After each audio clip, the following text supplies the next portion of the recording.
go! For the final time in 2.5 generations, we're doing a live talking about the saga of Trekyards. Right? Yes. Yes. The rise of Foley. The last commander. The dad jokes awaken. This is a drinking one, isn't it? Shit, Yes. I don't have a drink. I'll have to go grab one. Oh dear. Well, I mean, we say it's drink time. It's up to them if we do or do not, as we always say. I'm going to have at least one. And whether others. But yeah, this is kind of a chill out, a hangout, a chat to you, Stuart, because theoretically I didn't really think of this until I was actually in the cinema, because there was a pre-screening thing saying it's like the last big of this, and it's like it is the last time I'll see an episode of a Skywalker saga in a cinema. Mm-hmm. Yeah, that is actually didn't even occur to me until because of so much of the negative. Well, it could be crap. So obviously I wasn't exactly buzzing with excitement. So I was like, oh yeah, this actually is a biggish deal. Indeed, it is. Be a second to chat if you want to go grab something. I guess. Be right back. So, Tell him to super chat. What? Do we? No, we don't. Samuel sounds quiet. See. Be right back. How do we sound? Tell him to super chat. Oh. I'm on the wrong microphone is why. That is why I'm on the wrong microphone, which is weird. Huh. Am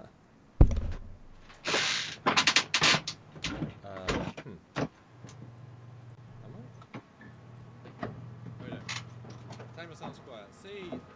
Or am I? Oh, I'm really confused. Weird. Okay, well now I'm incredibly loud.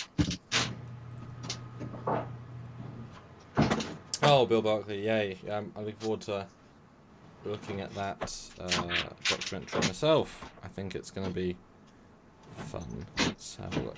Right. Listen to my own voice.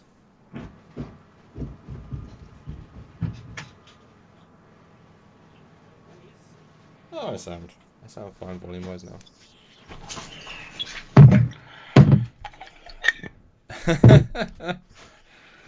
Oh. It's good because I'm already drinking ginger ale, so I just went and grabbed the rest of my Crown Royal apple and my Crown Royal Trekyards limited edition Captain Stuart Foley personal reserve. Whoa! Is that a present from someone, or just you're famous, really, really famous? That last thing. No, Sylvia got me this like a few years ago, and you can get different labels for them. So, yeah, Trekyards. Still cool. Well, I'm going to share then. You talk to the chat. I was just fixing some audio issues, apparently. So.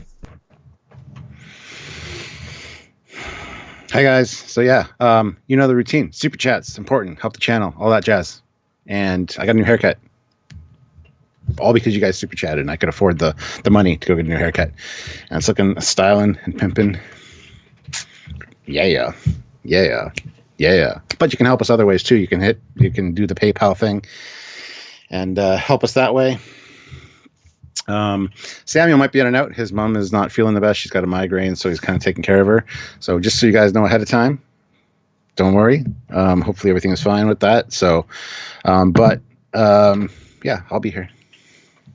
And we're going to be talking about Rise of Skywalker today. It's going to be lots of spoilers. So if you guys haven't seen it and don't want to be spoiled, please don't watch. I mean, watch it. Just watch it later, after the fact. So,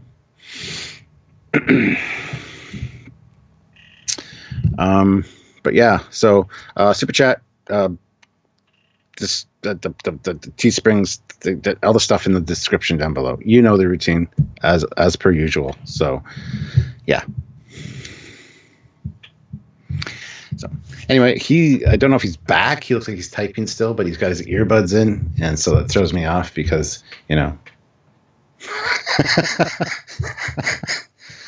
There you go. He usually doesn't like to listen to me talk and ramble while he's typing because it's distracting. You know what I mean? Not watching, but I'm drinking, says Jeff. Well, there you go. Yeah, so hopefully I have enough booze left. I do have some craft beer up in the fridge that my mother-in-law gave me. It's like 4 cans of like specially crafted beer.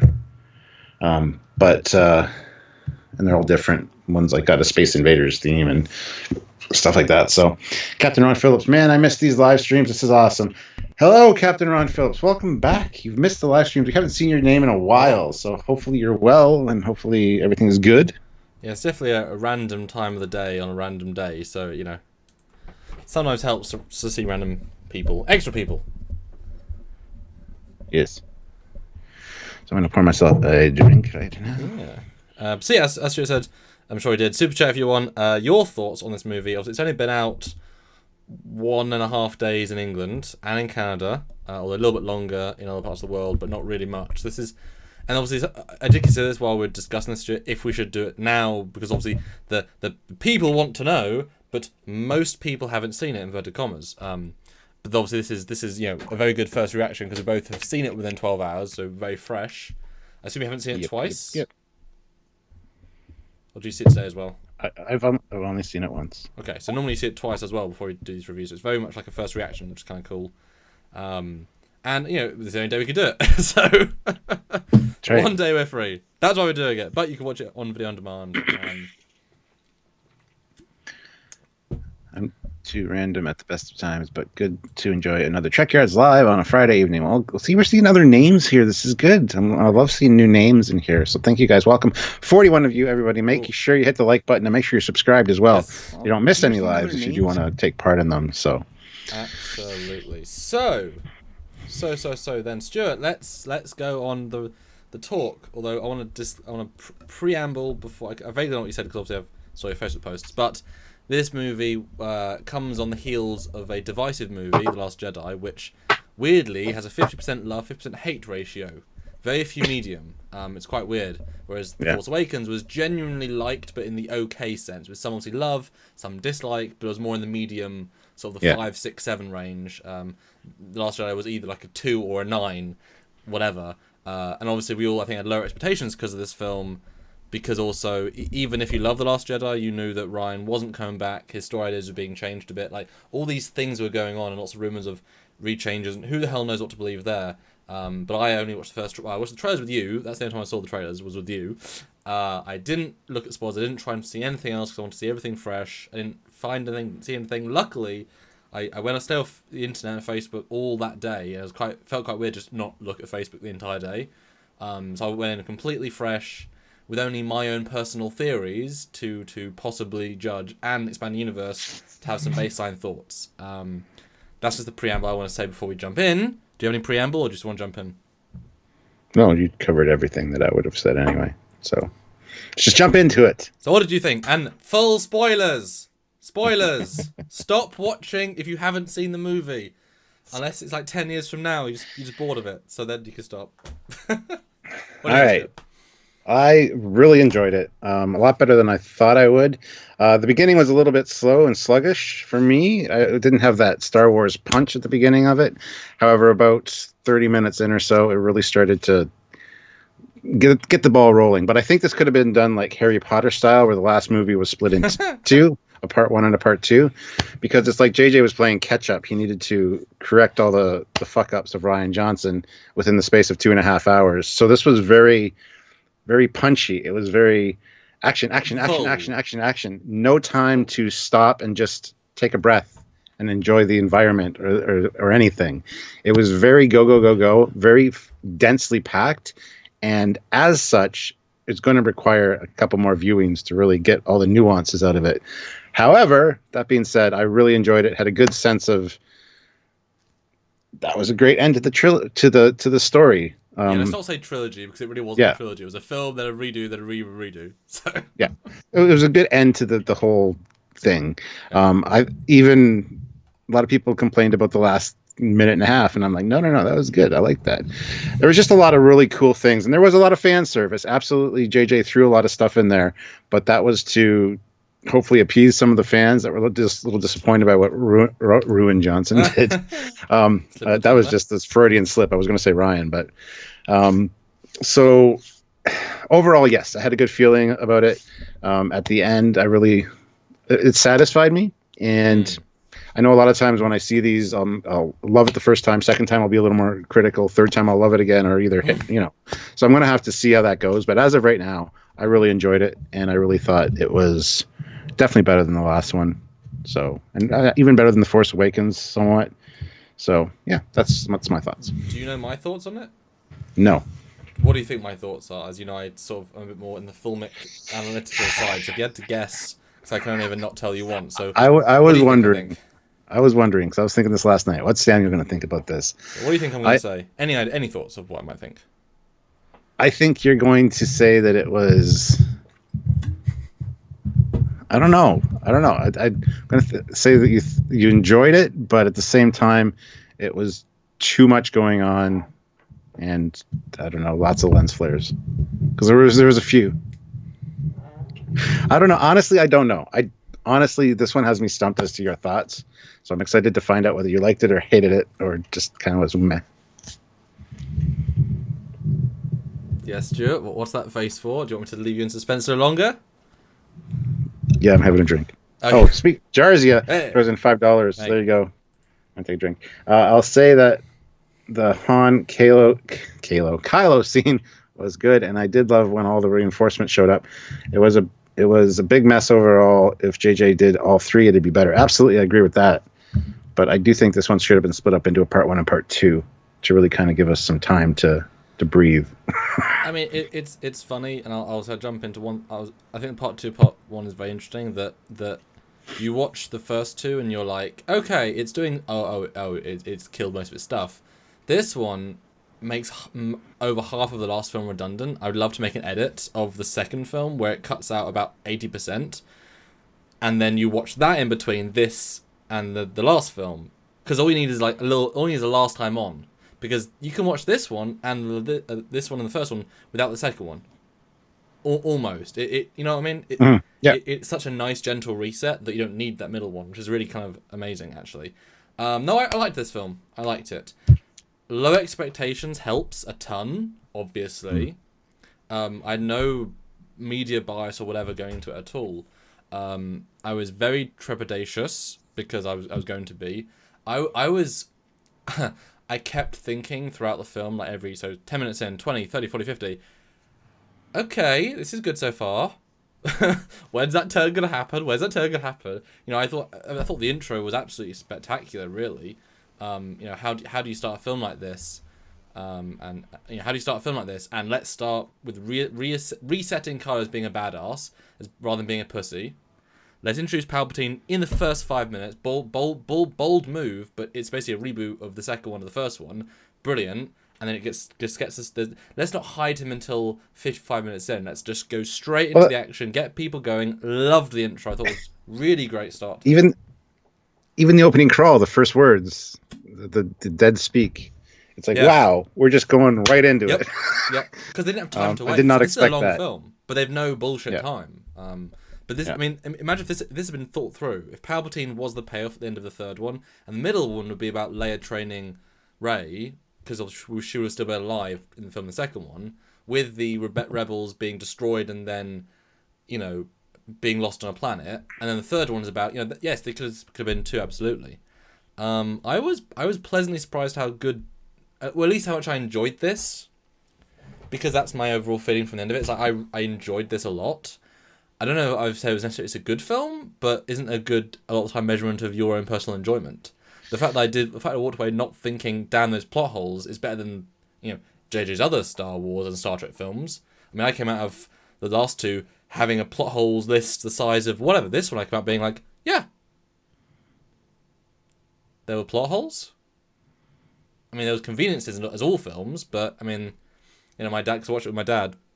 He said, "Oh, they're taking prisoners. They're not shooting the prisoners." I'm like, I mean, films do that. That's just you can't judge a film by. It's like people can't shoot straight. Yeah, but that's films. You know what I mean?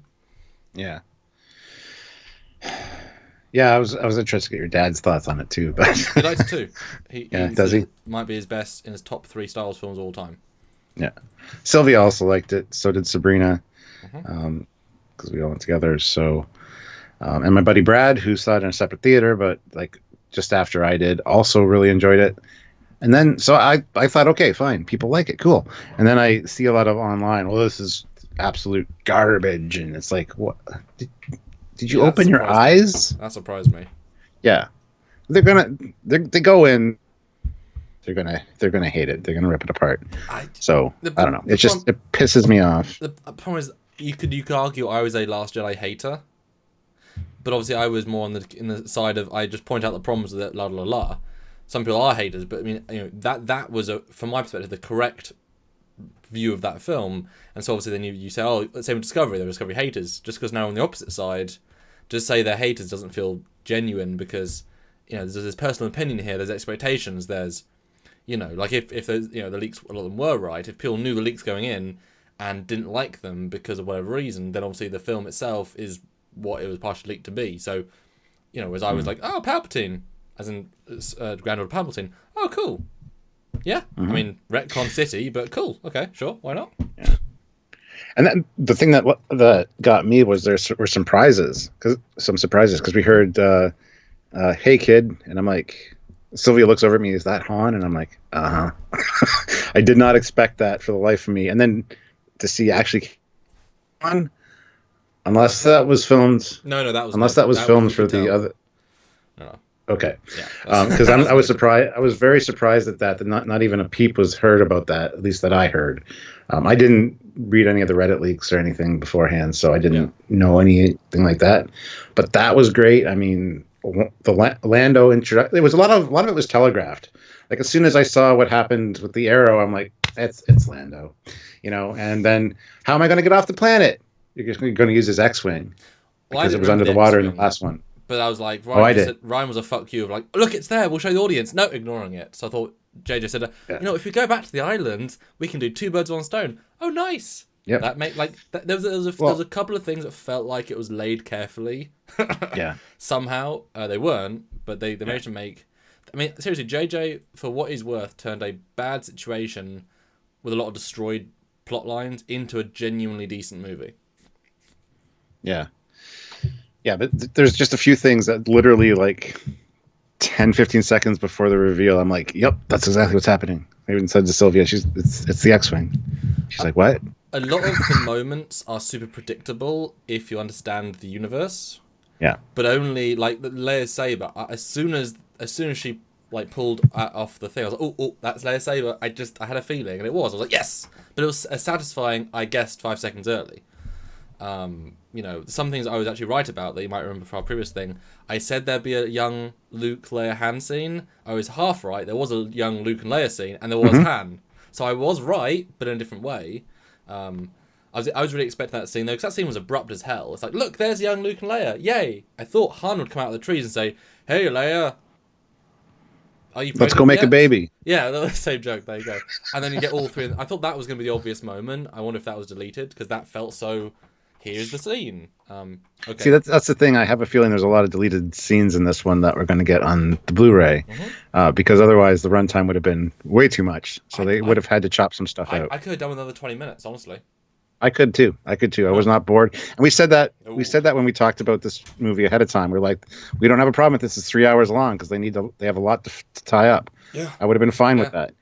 A lot of people, of course, wouldn't have been, but we said that they're going in. So, like, one thing I needed to see more of, and obviously we're jumping around a ton. Although, guys, you can super chat us to do a topic, as in, so if you guys bring something up, we'll talk about that, as is the power of super chats. But one thing I thought I needed more time on was right at the end when you they win, yay, and you cut like 3 different Star Destroyers just to being destroyed, and I'm like, I mean, when, who, if, how. Like, just seeing Star Destroyers just fall was it looked cool, but I need to see, like, cut to space, and you see, Lando charging with a fleet and destroying one, cut to him, now it's Nib-Nub doing it. Like, see the fleet, see all the people rising up, rather than just saying, because first of all, it's still very powerful with a big fleet. Like, they're still a threat, even if their people are destroyed, as in their government. So just seeing them all be taken out one by one felt a bit disingenuous, because if it was that easy, it would happen or more, you know. So I thought that needed like a little bit more. Yeah, the one issue I had at the end there too was the whole force lightning on the ships and taking them down, and then the slow, like, are we falling or are we not falling? Because there's a lot of time going by, and then all of a sudden everything kicks back in. It's like, really, I mean, like, that was, things like that kind of bothered me, but it was just time minor. conceits. I mean, you always know. I mean, as we say, the Spock to Deck 3 takes 2.5 minutes. You know. Yeah. These are things that I don't really have a problem with. I thought the lightning was clever enough to give it the leeway of having a odd other thing. We got a super chat from our awesome friend Mark Lawrence. Ooh. $20 super chat. That's very helpful. Thank you very much. I'm gonna do a shot for that.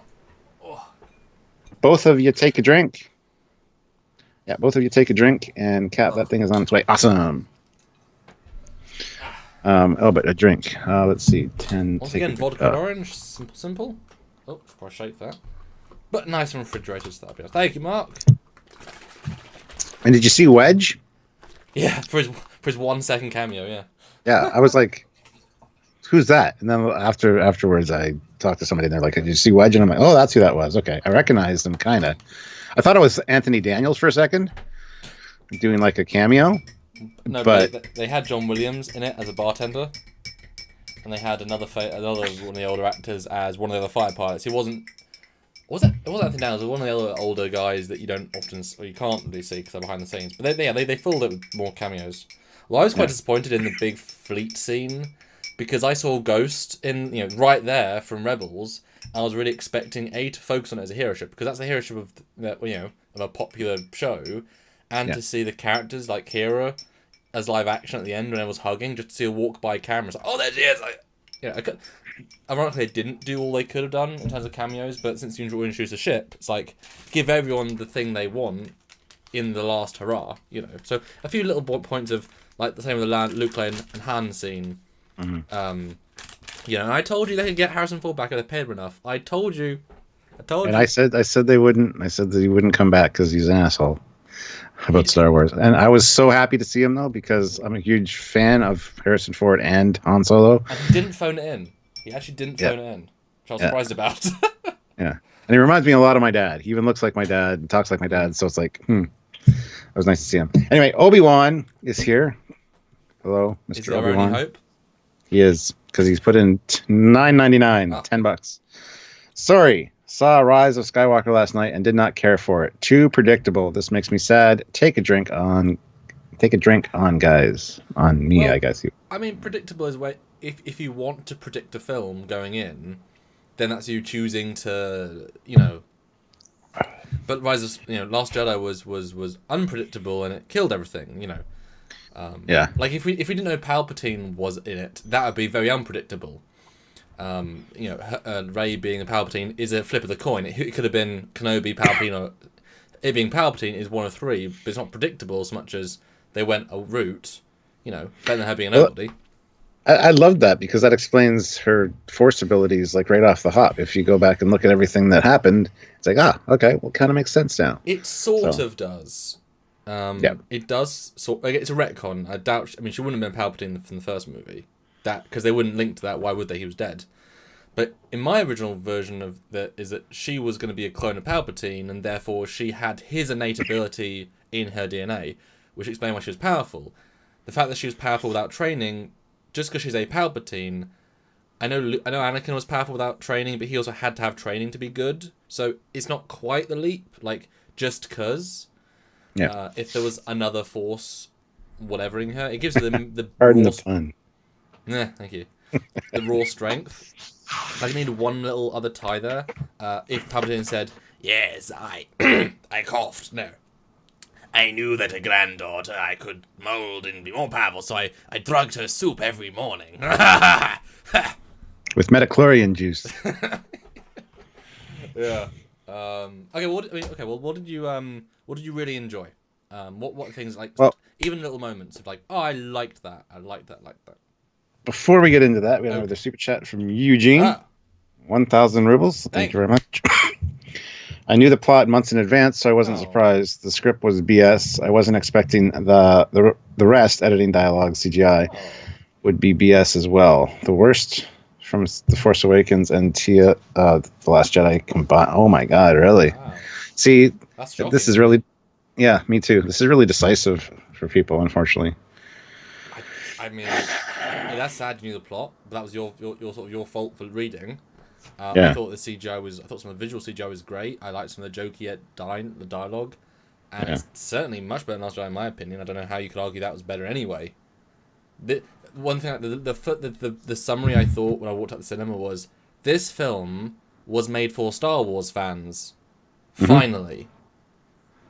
You know, Force Awakens was made as a film that disrespected the old three because it made a deadbeat dad Han, a failed politician Leia, and a coward Luke. Although I didn't know he was a coward yet, but at least he wasn't in it. So they failed the first three. The new characters were good, but that's because I wanted new characters to be better. But you failed the old ones. The story was okay, but you failed the last three. Second one, they really ruined everyone else. I mean, so they're obviously not for Star Wars fans. They're go watch them because you're a Star Wars fan. Second one's a case of undo the past. This one's like, you're a Star Wars fan. Let's make all the characters good, strong, capable, positive. Like, and could you not tell when Mark Hamill comes back for those 3 minutes, he was enjoying performing it. Like he was more enjoying it than last movie. Like you could feel his yes, I get to be the fucking character. Yeah. Tangible. Well, that leads into what you just asked. Like, what were my favorite moments? Definitely seeing Luke and talking about the lightsaber. It needs more respect than that. Just basically telling, that was just so well done. The biggest fuck you moment in cinema to the previous director. Yep. Beautiful. Yep. Other callback moments like Chewie getting his medal or a medal. That was awesome. Yep. Let's see. The guy the little dude that like helped out C-3PO or fixed his. Yeah, he was hilarious. And the whole, hello, I am C-3PO. Well, hi, I forget his name. And then later it's like, oh, hey, he's my oldest friend. And I got a chuckle out of that because that was good. This film was good setups and payoffs. Like for the Force healing, it was a setup with a payoff, but it was a very like, oh yeah, there you go. That's how you make cinema. You set up and you pay off. Yeah. Let's see. The flashback scene was definitely great with Luke and Leia. Too short. Too short. Too short for sure. Yeah, and it really didn't look like Leia that much. I mean, that might have been because they promised no VFX Leia, so either that was a lie, or they maybe just said, "Well, it's not. It's Carrie Fisher's, but we changed her face 25%." Luke looked good. I liked how Luke looked, but yeah, that was weird. Yeah, Han Solo coming back was great. The X-Wing was fantastic. A lot of the callback stuff I really enjoyed, and that's the thing a lot of people are rallying against because it's like, oh, you're just fan service. You're just trying to. But most of them were organic. Oh, I know. I absolutely agree. Like they weren't. Look, here is like even Wedge. That was. It kind of made sense. Lando kind of made sense. They were all kind of logical. They weren't. I mean, Han was a bit more fan service. There should be a catalyst for him to have a vision. Him just being there is just or like a shimmer or something. But the stupidest thing to me, the absolute dumbest thing, was the Chewie capture and thought he died. Where was the other transport that they were talking about? They saw him get captured. They saw him go on the thing. Then it tried to take off, and she pulled it down, or used the force lightning. It's like, where the hell was this other transport they're talking about that he got off on? I don't understand. Well, I must have been missing something. Can I go back to one more stupid moment that happened 1 minute earlier? Because I agree, but the same scene, 1 minute earlier, you see the Knights of Ren underneath the ship. The ship's here, they're underneath the rock. Chewie walks out, they capture him, and they don't go up the rock. They just leave. It's like, they're on the rock. You're right there. What are you doing? Yeah, that was like, so they chose not to, so Chewie was the objective there? They needed the dagger back, I guess, but how do they know he had it? Could just have shot the ship or destroyed, I'm pretty sure those Knights of Ren could take on Finn and Poe. Pretty sure they're capable of that. That was a dumb moment, for sure. And we got to get to the super chats. I have something to say right after that. Sci-Fi Nation puts in $2. Hey guys, keep up the great work. Thank you very much. Appreciate it. Dreamer out there puts in $10. 6 edits were possible in edit according to leaks. They cut scenes with Matt Smith and Hayden Christensen. Why did the fleet need a control ship? Why can't they raise shields in atmosphere? And force teleport? Yes. I can answer all these. Go for it. I mean, the first, the edits. I mean, who knows? There's no proof of that. I mean, that's all. Yeah. One person said it, and then everyone reported on one person, having not cited evidence. So that's hard. Who would Matt Smith have played? I mean, you tell me. Hayden Christensen, I was really surprised he didn't turn up. That I was waiting for. Fleet control ship. It's the atmosphere thing. It's not that it's in atmosphere. It's that this planet was especially deadly. And you just can't raise shields. It's like the Mantara Nebula. Why can't you raise shields of Mantara Nebula? Because you can't. It's the radiation, and so they can't raise them. Any of the beacon to allow them to know how to go through, because sensors are also jammed partially, and or it's a hyperspace beacon. I mean, it's all just it's what better place to hide than somewhere that masks everything you can do, but also it limits. He wasn't intending to attack to launch an attack from here.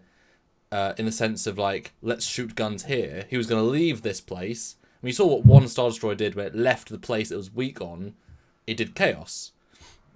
And what was the last? Oh yeah, force teleport. I actually loved that scene to death when he could force teleport the lightsaber. That was a good payoff from Rian Johnson's stuff.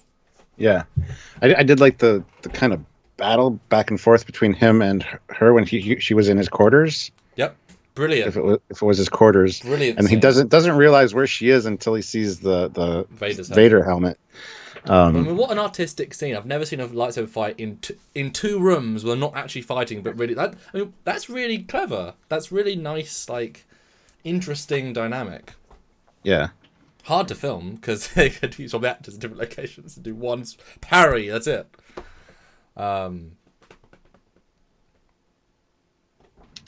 Yes. I mean, do you have a problem with force teleport? Force transport lightsaber? I didn't. It surprised me. I knew it was coming as soon as it started, but I was hoping it would. I didn't. It surprised me. I don't have an issue with it though. It's kind of cool. What did you think about Hux being the spy? I thought because his character's kind of been this whole time. So. Well, he's a wishy-wash. I mean, what do you think first? And rather than me just talking for a bit, what do you think? And I'll jump in. I think it was a simple tie-up to his character, just to kind of get him out of the picture. Because I love how he gets blasted for it. Because I don't think they knew what to do with him. Because he was almost like a clown in the last one. They couldn't have even not had him in the movie. It would have been fine.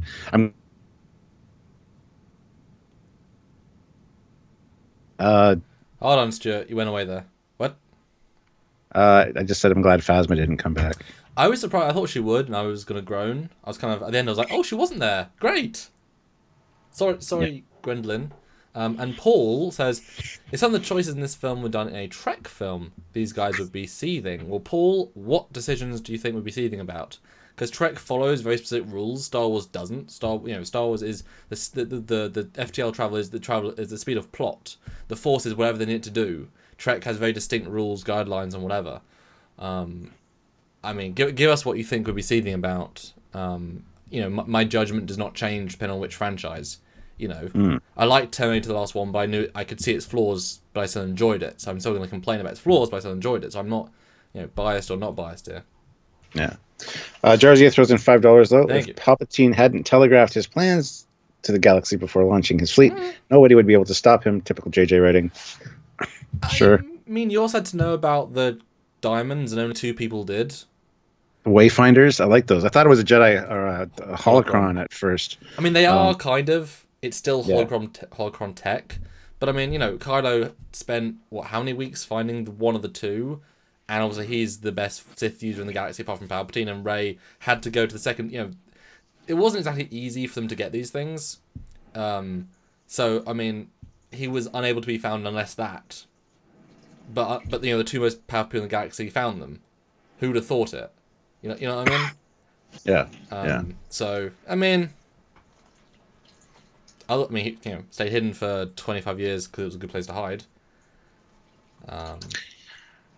Stephen W. Fath3 puts in $5. Thank you. I like both The Force Awakens and The Last Jedi more than Rise of Skywalker. Bringing the Emperor back undermines Luke and Leia's arc, or Luke and Vader's arc in the victory at the end of Return of the Jedi, and is so unoriginal. I disagree because it's something you would never expect to have happen. I kind of love that he's back because it's nothing. Because you would think, oh, he's obviously dead. So I wouldn't say unoriginal. I think it was a perfect idea, to be honest. I really liked it. It makes him the big bad of all 9, which means he's justifiably the strongest, the best, and he was a real threat the entire time. Makes him more strategic and more clever. He knew that even if he did die, it's fine. He has Plan B. You know. Yeah. One of the other things I really liked was when when 3PO gets his memory back. How it's like you haven't backed up your computer in 5 months. Yep. There's like files missing. I thought that was hilarious. I wasn't sure if that was actually going to be a thing because the way he said, "Well, R2's remarkably unreliable for that." But it was good. I really liked that. I mean, I honestly did think that when Chewie died and C-3PO died, they were actually going to die. So I was happy that we didn't get these character deaths because it's like, oh look, we just killed them for very little reason. Because C-3PO dying doesn't add anything, but keeping them around adds a lot. And let him do good character stuff. I just want to respond to Paul, because he did respond to our response. Okay. Paul, oh, Star Wars has no rules, okay. Then if that's your attitude, anything goes, but I know people are annoyed about how Ben brought Rey back to life, the passing of objects through the Force. I didn't say I had no rules. That's silly. I said less rules. And Rey back to life, I mean, gave her own Force energy back, which she also got from Leia. I mean, and also they're 2 and 1 in the Force, they have unique connection. I mean, and pass objects through the Force, I mean, they did that last film too. So, I guess I mean, if you hate the last film, I mean, things if you set things up, the fact that he could feel the rain on his hand in the last film means that objects can transfer between realities. That was already established. It's like third vision in, and that was before they got stronger. So, yes, you can hate it as a concept, but it was established very early on and built up. Continuously they let that, that's why at the end it feels natural, because yes, each step it got stronger because the connection got stronger. And I just realised as I was saying that, I think they got stronger as the connection because they were meeting in the middle more. Because if you look at the first film, they're diametrically opposed, evil and not evil. Second film, they're a lot closer because Rey's not sure what she wants to do, and Kylo's more evil, but Rey's certainly not just good. And this film, Rey becomes a much more neutral figure with a positive slant, and Kylo becomes good at the end. So, if on the same wavelength, then that connection becomes even more stronger. Hence the final act of So that actually makes sense thematically. As their life forces, connect more.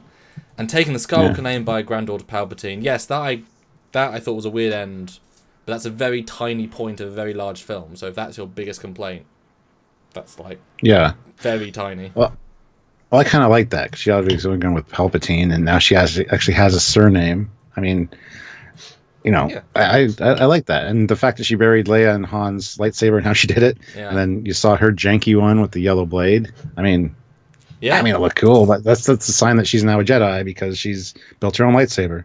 So I'm glad they incorporated that at least.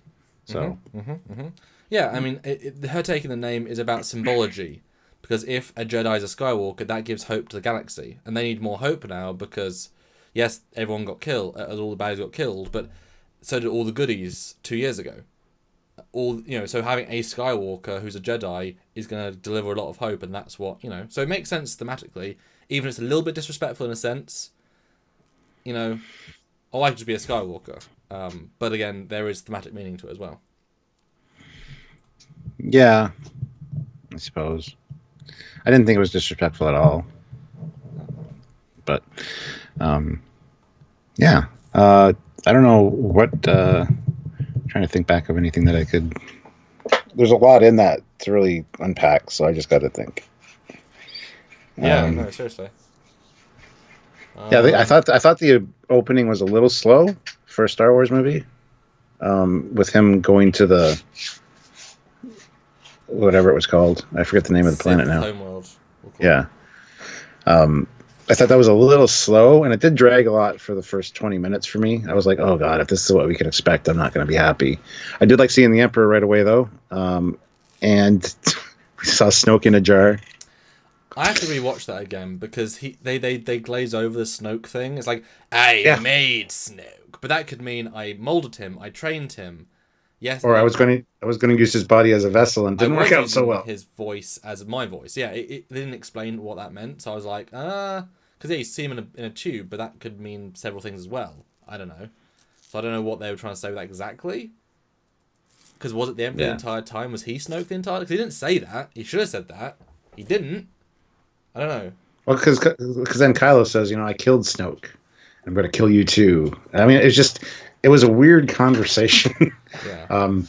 But I like how Palpatine said, yes, but I've been every voice in your head. Vader's and Snoke's and Luke's and Rah. I was like, oh, okay, cool. So he's been melding it, Yeah. He was Snoke, presumably, the entire time. Yeah. Yeah, I need to this is one you need to rewatch a few times, I think, before you get everything that's in it, unfortunately. But let's see. And they say, why Tatooine? Because Luke hated it, so did Anakin. Well, that's the thematic end to the franchise. Start on Tatooine with the Suns, ends on Tatooine with the Suns. That's more a thematic thing. Yeah. Who was the old woman at the end? I have no idea. Just neighbor. Seriously, it was just the neighbor of them in the olden days. I thought that was a slightly odd ending. And I was really expecting when the Force Ghosts appear for all the Force Ghosts to appear. Yeah, I did too, but I didn't want to force. At the same time, I was thinking, I hope they don't have a Force Ghost army because that would just be stupid. Well, that's why I thought it would appear against Palpatine as well. I thought that was like the time they're all gonna, instead of the voices, they all just appear and then like they all go into Rey as her power grows. I thought that was like, oh yay! That would have been cool. That would have been cool. Because then you could have had, as we heard them, Anakin appear. He's like, Palpatine, Vader. No, Palpatine, Anakin. And then Mace Windu appears and says, hey, I thought I killed you. Or, I thought I killed you. No, you did, but I'm back, bitch. Motherfucker. And Qui-Gon's like, hello. I was in the films for a few minutes. And Maul appears, because fuck it, Maul's there. Everyone he ever hated comes back. No, it would have been a bit too cliche. Like, at least it was simple. But I was expecting the Force Ghosts to appear, although I could argue as a Star Wars aficionado, in a sense, that how could you have positive Force Ghost be able to corporealize on a Sith dark side planet? I can see there being, anti-Force magic, as in you just can't be on such a place. Yeah. Somebody said Ashoka's voice, Ashoko Tano's voice. Yeah, whatever it was in it. I don't know if it was, but that was hard to hear all the voices. Honestly, they weren't distinct enough. Like I heard Qui-Gon, and then someone took over, and I was like, "Who is this?" Like it should have been more Anakin. Even Alec Guinness was there. Rey. Yeah. I reused the clip again of me saying, Ray-Ban sunglasses. Rey. Ray gun. Is that a ray gun? Yeah. Is that a Rey gun? Oh, okay, well, let's talk about dead characters, but what do you think of the Leia Frankenstein resurrection-ness? Leia Frankenstein as in she was dead when this film was being edited. Therefore, all of her scenes are not her. I was remarkably surprised by the amount of scenes of her in it. I did not expect that much at all. So those were all presumably filmed for the other movie and not used. Mm-hmm. I mean, I thought it was her with characters around based on her dialogue and their exposition. They were it was well constructed, I think, considering what they had to work with. I didn't understand when she died, though, like why she died necessarily, just old age. Well, no, I missed that part. I think I that's my favorite bits actually. Not the fact that she died, but what I took from it, and I'll get into that in a minute. Whereas I, for the Leia stuff, it was so blatant she was rotoscoped. I mean, it was so fucking fake looking. It looked, but they weren't, and they were deleted for a reason. They could have been out of focus. They could have been too bright. I mean, it was really fucking fake looking. It's like I didn't. This I was looking face, for that. like I told you, it'd be this face is real. The hair is different. Everything is different. They just put a face on an actress, and they had you could tell 6 lines. Most of her lines in the movies were short, so they're like 2 word or 3 words. And they're like, right, we have 6 lines. and they stretched them quite well. It just looked really fake to me, but obviously I was looking for it. And I wish she was in it more, because if she was actually meant to be this trainer, that was a good setup. I wish it was Luke Ghost rather than Leia Dead person. But I appreciated the attempt. And it was, it was weird. It was clever. But God, the difficulty of that is so much difficulty. Crazy. The other thing that confuses me is how the hell did Luke's lightsaber come back into the picture? It got destroyed in the last movie. It got ripped apart. And then all of a sudden it's just back. Was that ever explained? Even in the last movie? Like, did she take both parts with her? It's the same thing as why does Luke's saber come back with Bespin after it's lost in Bespin, and Mars is like, I'll tell you another time. It's like, fuck you, JJ. Fuck's sake.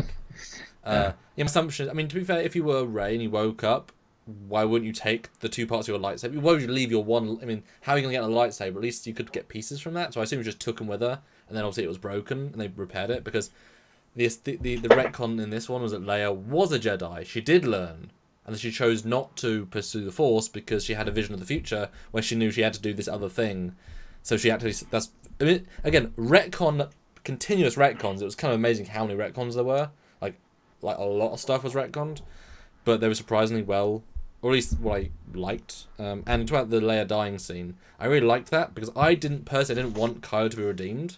I thought it's more interesting if he just stays a dickhead the entire time. Or if Rey had turned bad and then he had to kill her, and that was the payoff at the end. He wasn't good, but he had to kill the greater bad. But in doing so, he killed himself. That would be a nice way of having him not be redeemed, but still do the good thing. Like Hux did. He wasn't doing it for the right reason, but he was doing the right thing. But the Leia bit I liked, because how do you bring someone back from the dark side? Well, you mostly kill him with a lightsaber wound, and then you use your mum's force energy to light side prod you in the right direction, plus then Rey's force energy light side to kind of like, at almost death's door, the dark side kind of like, is forced out of you, and that's why he had a hard reset almost, because all this positive energy was going into him, and she used everything she had to both distract Kylo, and then her life force, as in Leia's, kind of like reminded him who he was, and push the dark side away enough for him to make the choice to be sort of good. But that took everything she had, and then she dies like Luke puts everything he has to force project. So I kind of like that. Otherwise, why would he go good at this point? Because his mum used all of her force energy to, put him on the right path, etc., etc. That's what I got from anyway. What do you think? Yeah, I agree. That's what I got from anyway. Michael says, so weird that Maz was giving Chewie the medal. I kind of agree with the dystopian guy, though. I think it might have been Han's medal, because she was good friends with Han Solo. So perhaps it was hey, here you go. Well, I thought it was in her. I thought I saw it in her belongings, so I thought it was Leia's medal. And did you notice that Maz was not CGI this time? She was actually a practical puppet. That's why she was barely used, because she was real. Did not notice. Which I thought was great. At the end, I was like, oh my god, that's real. That's actually real. Shit, nice.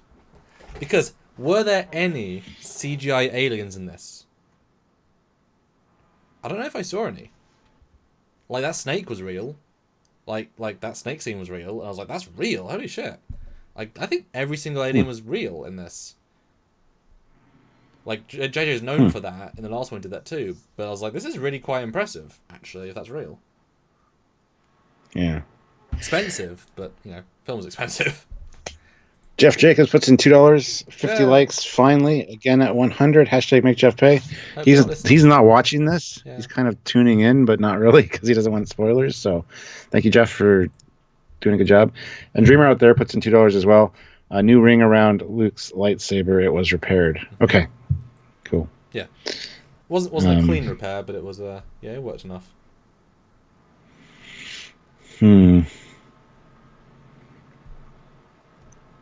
Trying to read some good comments here.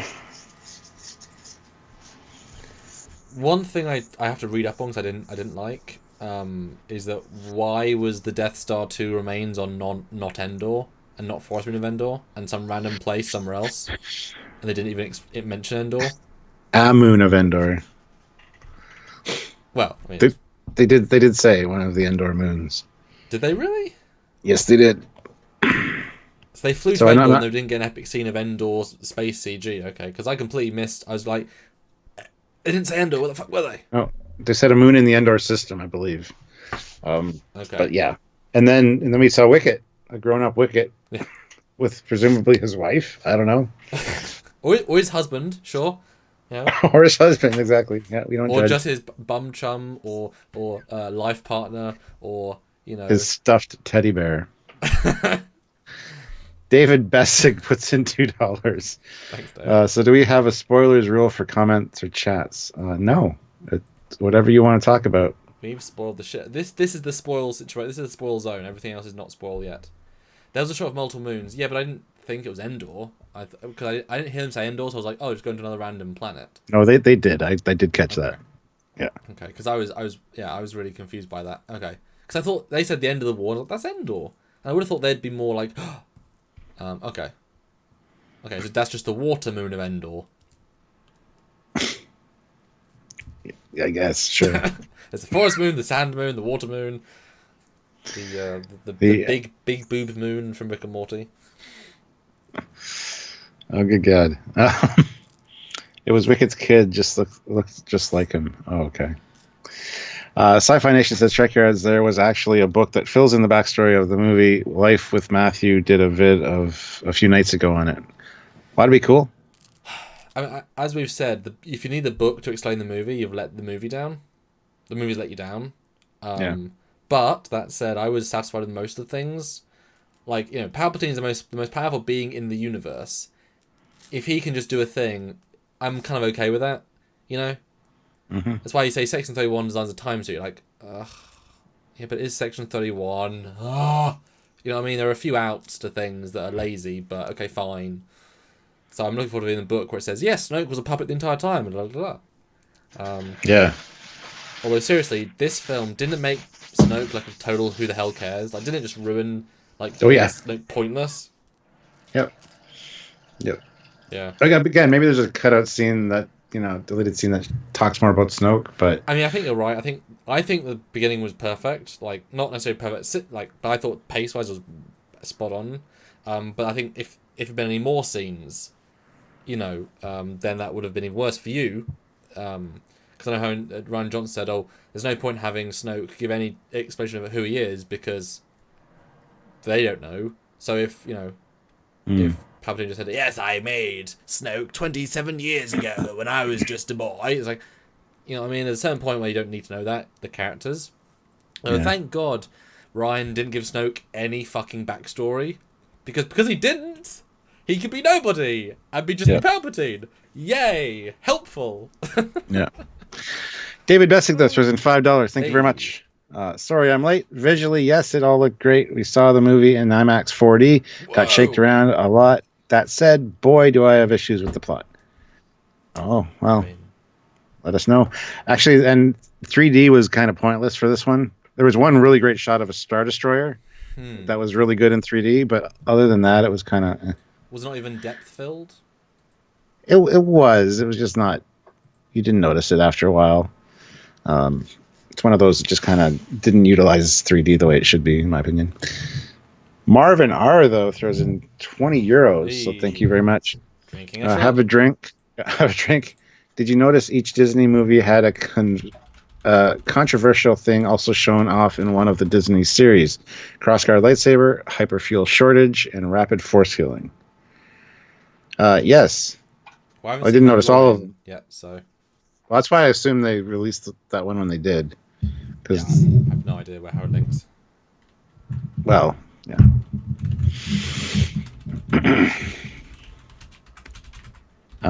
David, let us know what you didn't like. Because we'll read and talk about it. Yes. Because you're sort of a cool contributor. Why so many Snokes? Maybe nice pickled with cheese on crackers. Bill Barkley, the Falcon crash. We didn't see it crashing, only aftermath. Yeah, that was because they couldn't use the ship to get to the space station, like Death Star. I was like, oh, that's why. Because we had to have the water thing, even though really they would have speeder bikes, they have any fighter, any ship. It's like water's only a threat when you haven't got a thing that can fly over water like a spaceship. Yeah. But I mean, whatever. It it gave her the head start. I mean, at least it's set up to a payoff. It's dumb, but it's. What did you think of the introduction of the new characters from the moon with the horses? Well, do you want me to go first, or do you want to give your thing? Yeah, you go first, because I was just when I saw that, I'm like, wonder what Sam was going to say about this. So we hated the horses. Like so many things that were problematic, they were used this much and appropriately.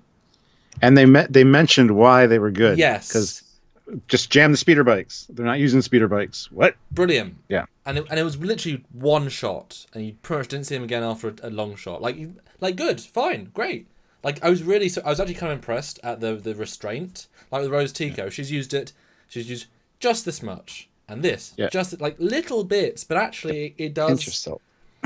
Yeah, no, I was and like the bounty hunter lady, the spice trade lady, I was weirded out by her a little bit because she was functionally useful in the one bit, but why do we never see her face?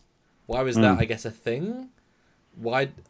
That was very kind of like because we needed a new character, and I thought that was a black lady with the curls, and then when she appears, I'm like, oh, there's two. There's two. Okay, but at least they were functionally useful. And I kind of appreciate that Finn didn't just make out with her at the end. That it's like they could be together, great, but we didn't need that heavy-handed scene of them saying, oh, "You're also a stormtrooper." Yes, I was. Do you want to have my babies? Yes. Let's call them BABIS 117, and we'll have many kids. Yeah, and Stanlow Crickets 8888 says they explain the holdo maneuver happens 1 in a million. I like that. Why not we just holdo maneuver everybody? And, that's very rare that would happen. So, yeah. What would have been better is if let's use a holdo maneuver. Shut up. Sorry. But it was almost that. There's a scene in Convergence that I explain why you can't use Spock's time jump.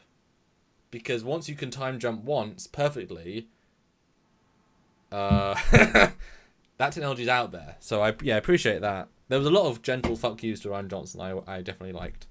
Yeah. Although the weird one, if you hyperspace at a ship quite far away, right, at full targeting distance of a spaceship, and you hyperspace forward, and that causes a crack in a fleet, which is also huge, right? So that implies any direction of hyperspace will destroy anything. But at the start, they hyperspace jumped through a city next to a being. Like that entire city should have been destroyed. So they undid. They reasserted the logic of hyperspace a little bit stupidly, but they reasserted that it doesn't affect anything around you. And I was like, okay, we've reassessed that. We've reasserted it. We're good. Ignore the last film. That being said, the hyperspace skipping was kind of cool, but at the same time, it's like it's also insanely stupid because it's beyond dangerous. I mean, Han in the first film said, "Careful calculations, I will go into a star." Yeah, and they did 4 things, and they almost died each time. That was very strange. That was like JJ would just want to do something cool. Although Blade TIE fighters now have hyperspace, that was a big deal. That's never been a thing. Mm-hmm. I mean, it was cool. I guess they went to Bespin City-ish. Same style of buildings. Well, we saw Bespin in one scene for sure, but and you haven't seen the last episode of The Mandalorian, but Kylo. Well, there you go. I'll go off headphone. There you go.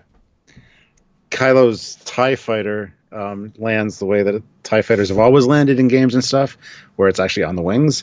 Whereas in Mandalorian, if you remember the Moff Gideon, his TIE fighter, the wings fold down, and it is based on concept art actually for one of the past movies. So do TIE fighters do that or not? We're not really 100% sure. I thought they would have doubled down on it for this one, and they didn't. I'm also wondering if that's why Baby Yoda, his whole force healing thing, if they kind of aired that before this to kind of, I don't know. Anyway, Samuel can come back now. I like we have a system. It's great.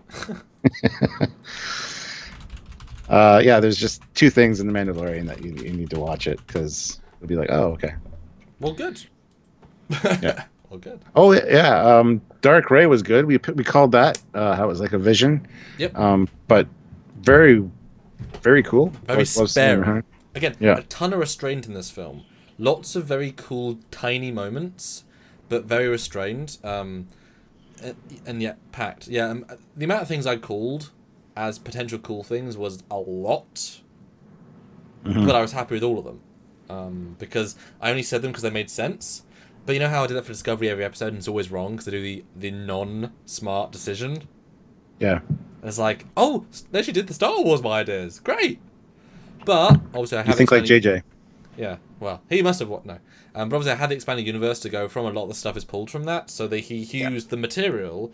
I mean, that fleet is exactly from the books, and that's great. There's logic there. There's thought.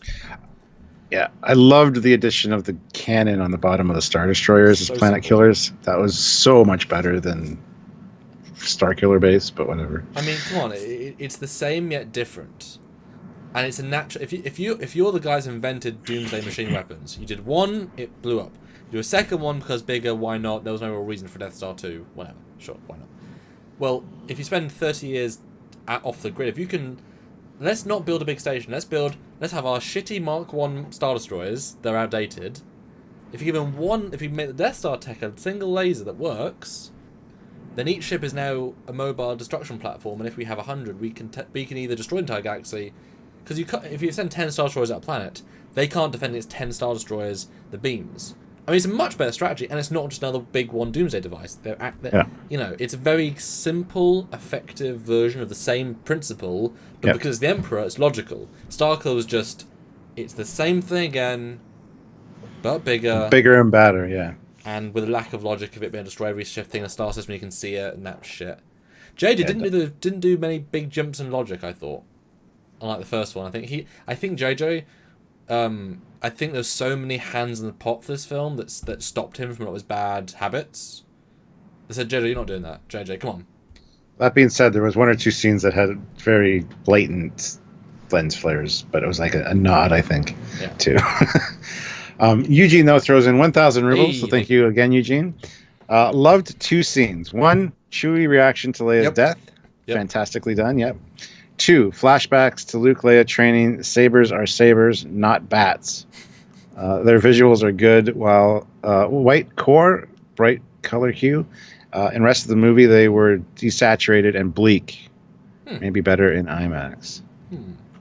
Didn't really notice that, per se, but... Can't say either. But I love Chewie's reaction. I thought that was another, we screwed up The Force Awakens of him just walking by Leia, having Han just died, having no reaction at all. It's like, we're going to do the opposite. We're going to be like, no! Perfect. Brilliant. Good. That's what should happen. There's no logical leap there. It's great. Yeah. It reminds me of that meme or cartoon that came out after The Force Awakens, where you see Chewie watch Han and Leia get married and have a kid and help raise little Ben Solo, and then all of a sudden Han gets killed. Now Leia's dead. Now Ben's dead. Poor Chewie. Like they did say he was 250 years old in this one, so of course he's better at the chess game than they are. But yeah, it's like having a dog. You know you're going to outlive it. It's just I feel bad for Chewie. I'm sorry, but at least he got a medal.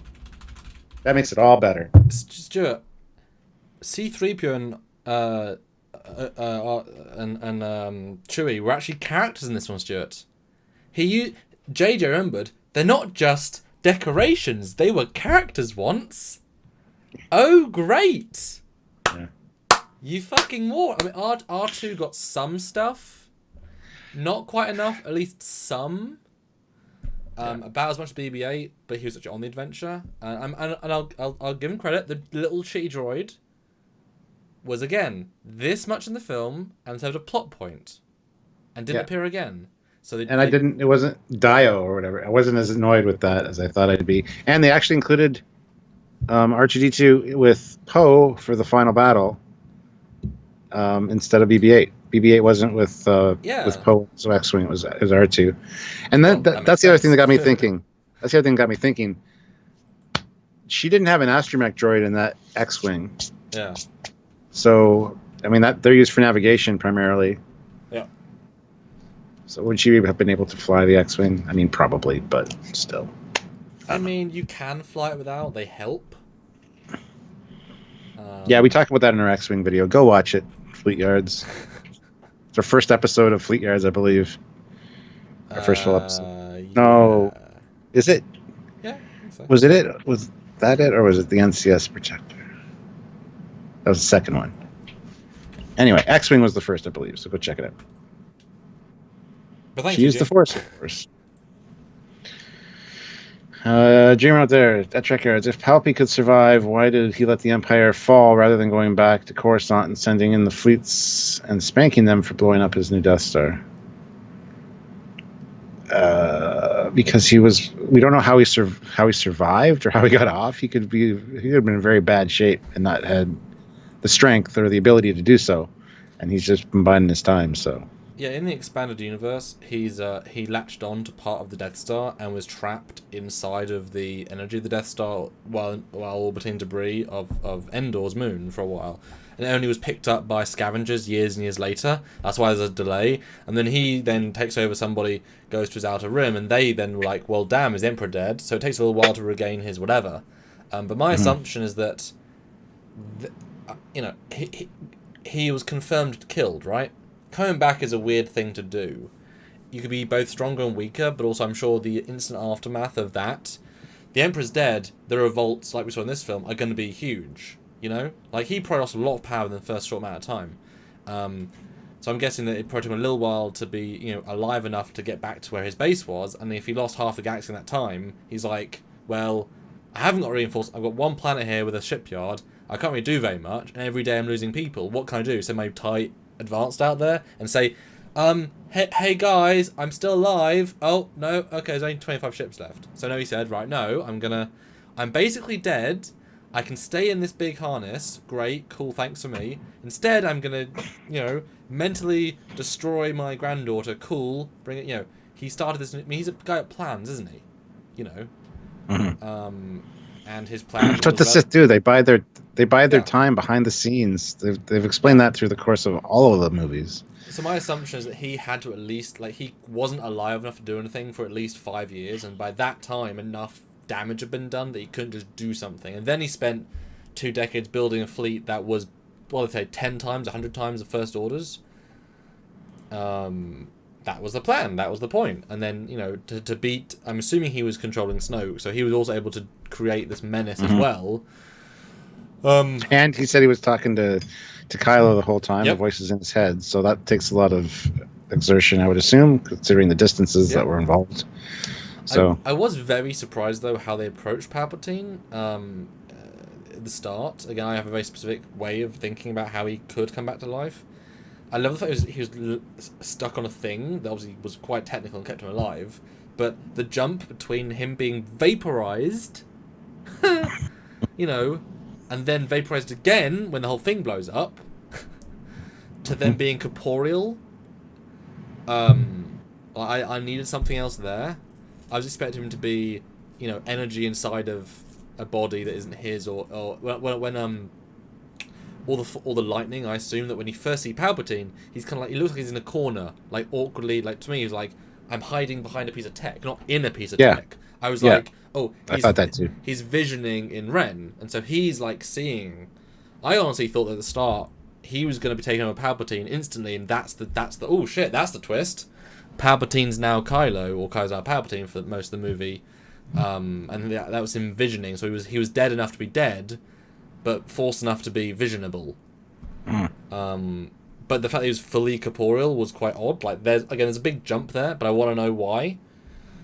But he also didn't look good. His eyes were all glazed, like white. Well, yeah, he got blown up twice in the course of 5 minutes. I mean, but that said, the fact that his throne tower wasn't vaporized does make you think there's either a big force field, or he was while falling, he was able to use force field to keep it together, because obviously that didn't vaporize clearly. So if he wasn't dead, they assumed he was dead. He force fielded it, blew up. It was flung to the other planet. Then he slowly, there's problem is if you go back and watch that explosion and you slow motion it, there are not huge pieces of debris. There really aren't. Jeez, you say large pieces. That thing was the size of a moon. I know. I'm just messing with you. Yeah. Yeah. But Yeah. well, and that being said too, the wreckage was part of the lower of the big main gun that was in the water. So I mean, that's a big piece. Oh, this is true. No, that Anyway, is true. Jarcia throws in $5 Canadian. Putting a planet killer on a Star Destroyer breaks the universe. In the EU, a 17.5 kilometer dreadnought could only crack a planet's crust with its super laser. Yeah, but see, now that England's not part of the EU, they can develop a more powerful super laser that can destroy the planet. I mean, I don't think it world breaks specifically because this guy invented Death Star lasers. He had 30 years to develop them with unlimited resources at his disposal in the inner core. That's all he was doing. You know what I mean? AMD, the processor, for many years, Intel and AMD were sort of neck and neck. AMD always behind, and suddenly AMD developed this amazingly many cores. And Intel's like, oh shit, we've been beaten in every field. We have to go up a game. And the next year, AMD said, oh yeah, here's double the power. And Intel's like, well, what? We barely matched your last year's model, and then did it again. So now the arms race got jumped up. And so if you put all your resources onto one thing, just one thing, again, shitty ships, awesome super laser. And I'm sure it takes everything the ship has. I'm sure it might drain all the batteries. And you know what I mean? It's one shot, then it needs to be recharged. Like, there's some limitations, I'm sure. Yeah. But it's like, if that's the one thing all of his scientists are developing for that many years, with the full understanding of how a Death Star laser works, and I'm assuming it was less powerful because it was more like a it was like a drill that drilled through the core, and once it hit the core, then the planet exploded from within. Well, I mean, Starkiller Base was a red laser. This was a red laser. If he was also Snoke, he was also developing the Starkiller laser. It was red. It burrowed, like you say, and it imploded the planet. If you look at the Death Star laser beam, if it beams in, it just booms. There's no build up or destruction. It just booms. So obviously it's less powerful, but how powerful do you need to be to destroy a planet? Well, probably just that much. And they said, well, yeah, it'll take 5 minutes. It'll take 25 seconds to destroy it in 1 second. So I think for him, it's not world breaking. You know, he's the guy that could, because he did. I would agree. Ginkgo Yoki though puts in $2. The Last Jedi, saber tossed, Rise of Skywalker. It is to be respected. Exactly. I loved that. That was a huge F you to Rian Johnson, but it was so well done. And I saw that's another one of those things that they telegraphed essentially. When she threw it, I thought, yep, he's going to grab it. Oh yeah. And very well done. Hamill's acting is just like, oh, you wouldn't do this? What, are you stupid?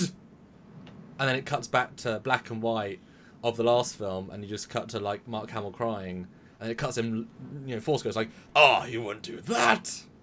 No, it was cute. Although I will say, I thought Force Ghost Luke looked a bit weird. His effect, I thought, was a bit weird. Yeah. I didn't like it. I don't know why. Especially as Yoda was like... I mean, Yoda and Obi-Wan were actors with a blue tinge around them. But you could see mostly them. Whereas he was like fully blue, fully see-through. It was a weird take on it.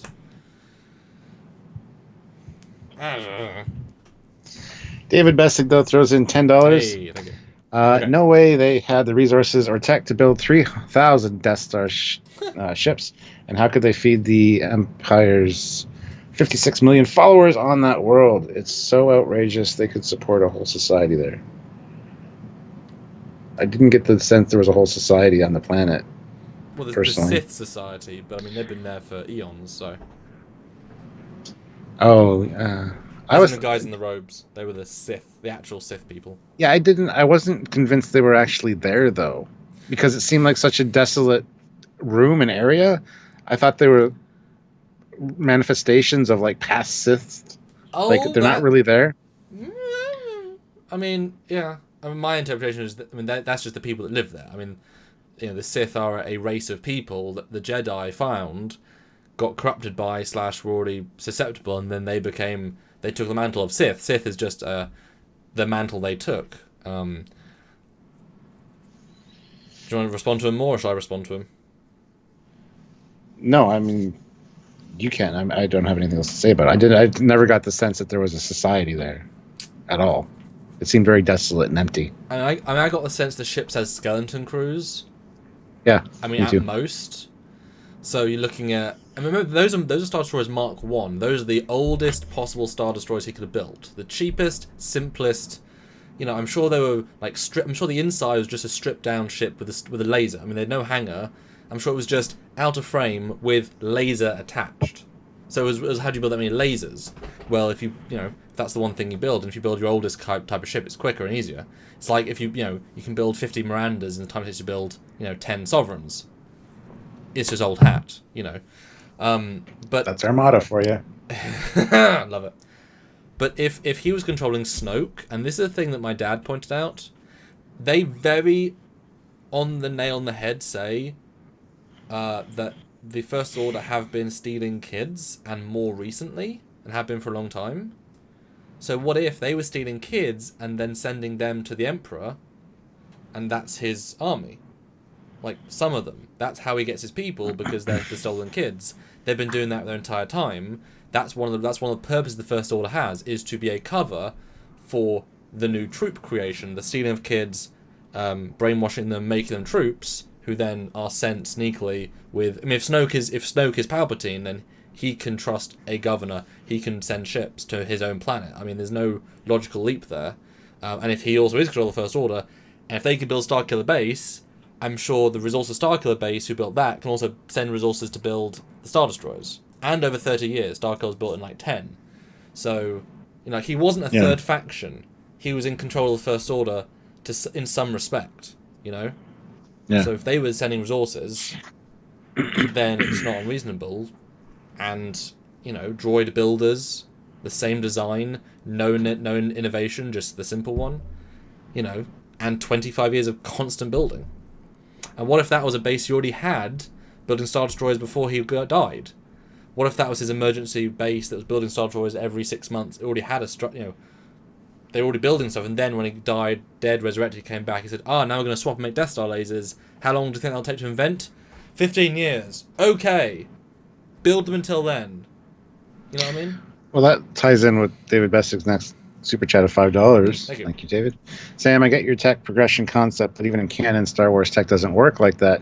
In the EU, it's progressed little over 25,000 years. Well, that's because of the nature of had to go backwards to a video game and then forwards to a video game. If you look at the games, they make a there's a Death Star laser which they literally have as a Death Star laser. It's quite stupid. They think it's one of the super weapons in the EU. It's literally just a Death Star laser in a tube. Yeah. And that's it. There's nothing else to it. And it's smaller because it's just one single. Because the Death Star laser, each of those individual lasers is a laser. And then the main laser is the planet-killing thing. But one of those they're all crystalline things. So the laser is much smaller than the Death Star. Yeah. And then again, 25 years of advancement. Yes, but you can't they can't evolve. Yeah, I mean, once you make one specific breakthrough, it very quickly snowballs in a lot of cases. Yeah. We see that with tech today too. So I have no issues with that personally. So. Yeah. And also, Star Wars tech is confusing. I mean, yes, it is. It does and doesn't move. I mean, the fact that blasted the ships are still as effective as they were in the Old Republic to the new. I mean, yes. Yeah. That's a conceit, but there's still some logic behind that development. Well, Ginkgo Yoki puts in another $2. Thank you. It sounds like Palp was using Horcruxes. Horcruxes? I don't know Love what that is. It's Harry Potter. It's how Voldemort survived. Love that. Exactly. Not exactly, but I love that. That's hilarious. Okay. David Bessick throws in $5 again. The 56 million followers who built 3,000 ships and filled the ranks of his unholy huge Sith fleet.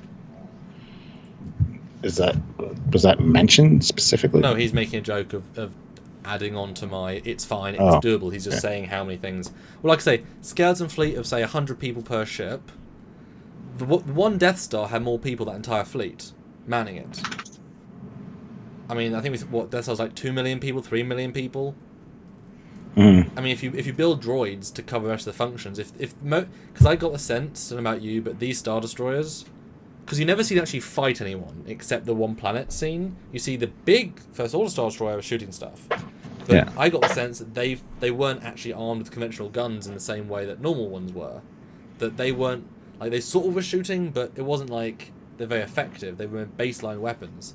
So I got the sense they were, like I say, skeleton crew. They weren't really armed for the battle of individual ship versus ship. Like, his plan was to threaten the galaxy. If they said no, he hyperspaces in 27 ships, blows up 27 planets. It only takes about 5 minutes. They can't respond quick enough. Even if those ships get destroyed, he's got 4,000 more. He can sacrifice each one. Doesn't matter. But if a planet goes with one ship, that's a worthwhile sacrifice. And once you've killed 10 planets, people might give in. So I think there's less than 500 people on each ship. Because why would you need any stormtroopers on the ships? Like an active garrison, you wouldn't. They're not there for that purpose. You have technicians, you have a captain.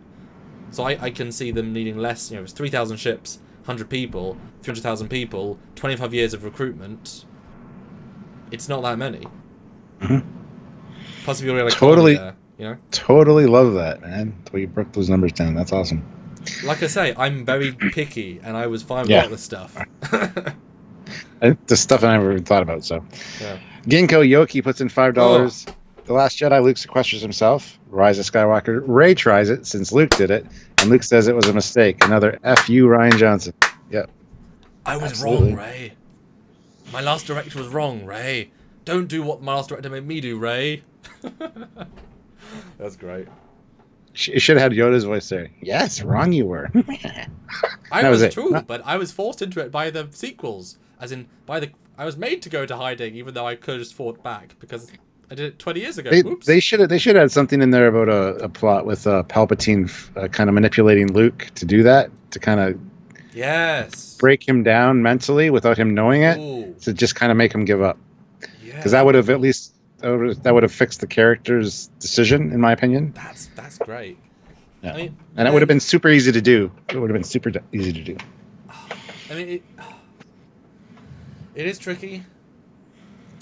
But you could have said, like, there was darkness brought into him because of the Kylo situation, and that was the door. Like, you have to be susceptible to his influence, but once he had that, he was susceptible, and he started whispering, and he thought... Because you could even, like, that would have been kind of fun if the only reason that Kylo almost got killed is because Palpatine was putting in thoughts in his head for weeks.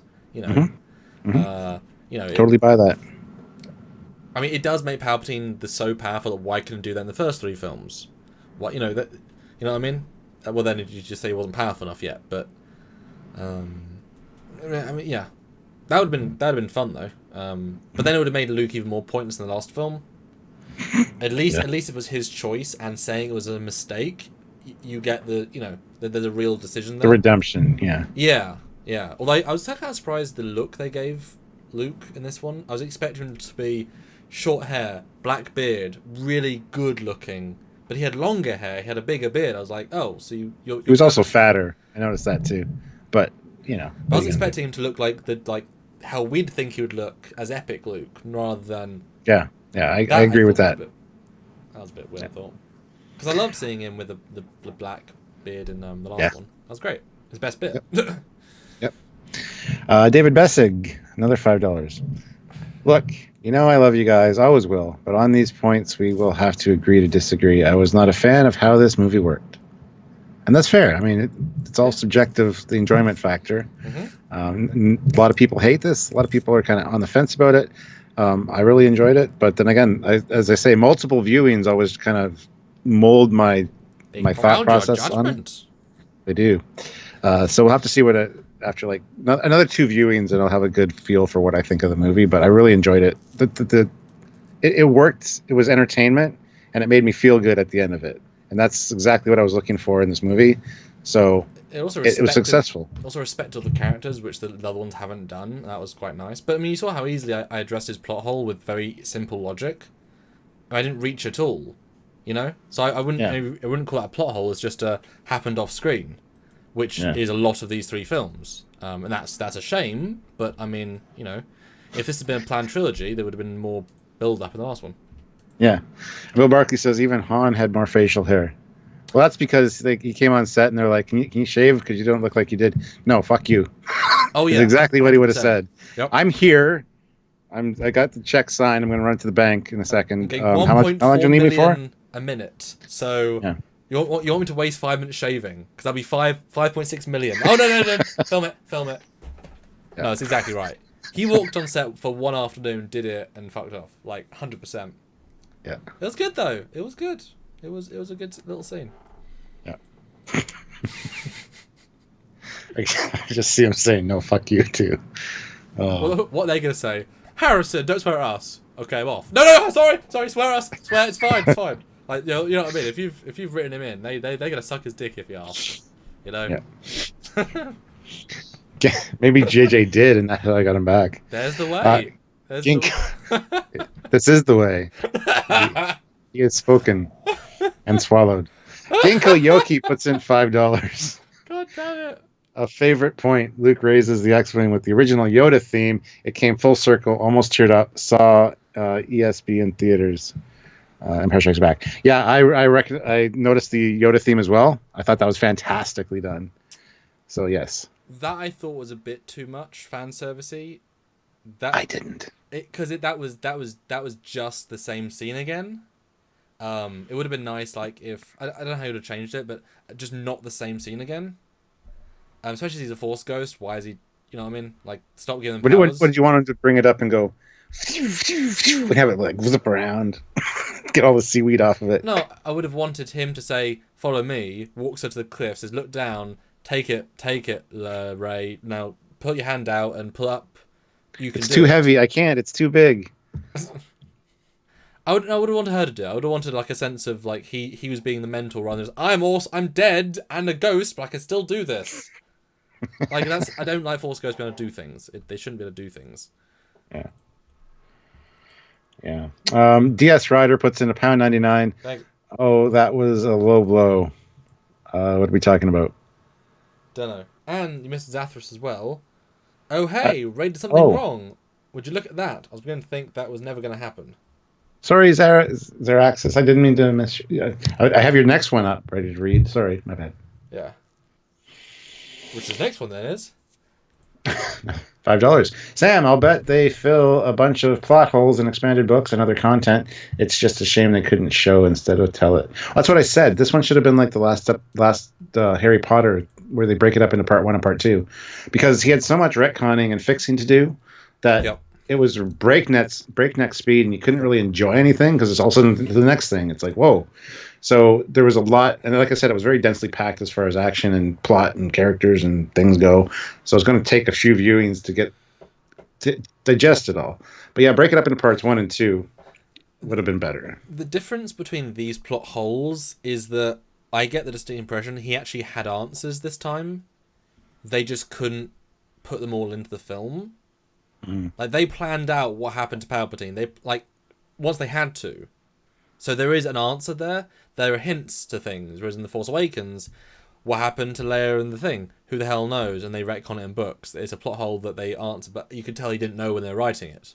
I get the feeling the group planned stuff, and therefore I don't think it's a plot hole because there's a reason. If there's a reason built in, then it's just they can't answer everything, you know. Otherwise, the film would be too long. You know, I think they said a lot. I think they really had they put a lot of dialogue in just to help fix holes, just to explain stuff. Like you said, we jammed the speeder bikes. It would have been a stupid plot hole to use the thing for no reason. There was a one line, quick, simple, done. It would have been nice to have some speeder bikes and some horses though, so that they could jam jam the speeder bikes, but still have. Now that I disagree with, because I loved the fact that Ryan put them in this big hole of we have nobody. We have 50 people, one ship. That's it, right? That's it. No one came to the rescue. And this film, you do feel like they have nobody. Yes, they're all landed in one base, so they feel like there's somebody. But when they lift off, it's like, yeah, all they have is Leia's old cruiser, which obviously was she landed somewhere as a backup. And a bunch of fighters. I thought the same thing. There's no ships going into this battle. Yeah. And that was just really rewarding. That was satisfying. It's like there's only 10 ships. That's it. There's not a lot of things. And then it falls back on what Lando said earlier. There's a lot more of us, he says. Yeah. And then shows up with this fleet. Yeah. So that was cool. So that's why there's no speeders, because they only have so much tech.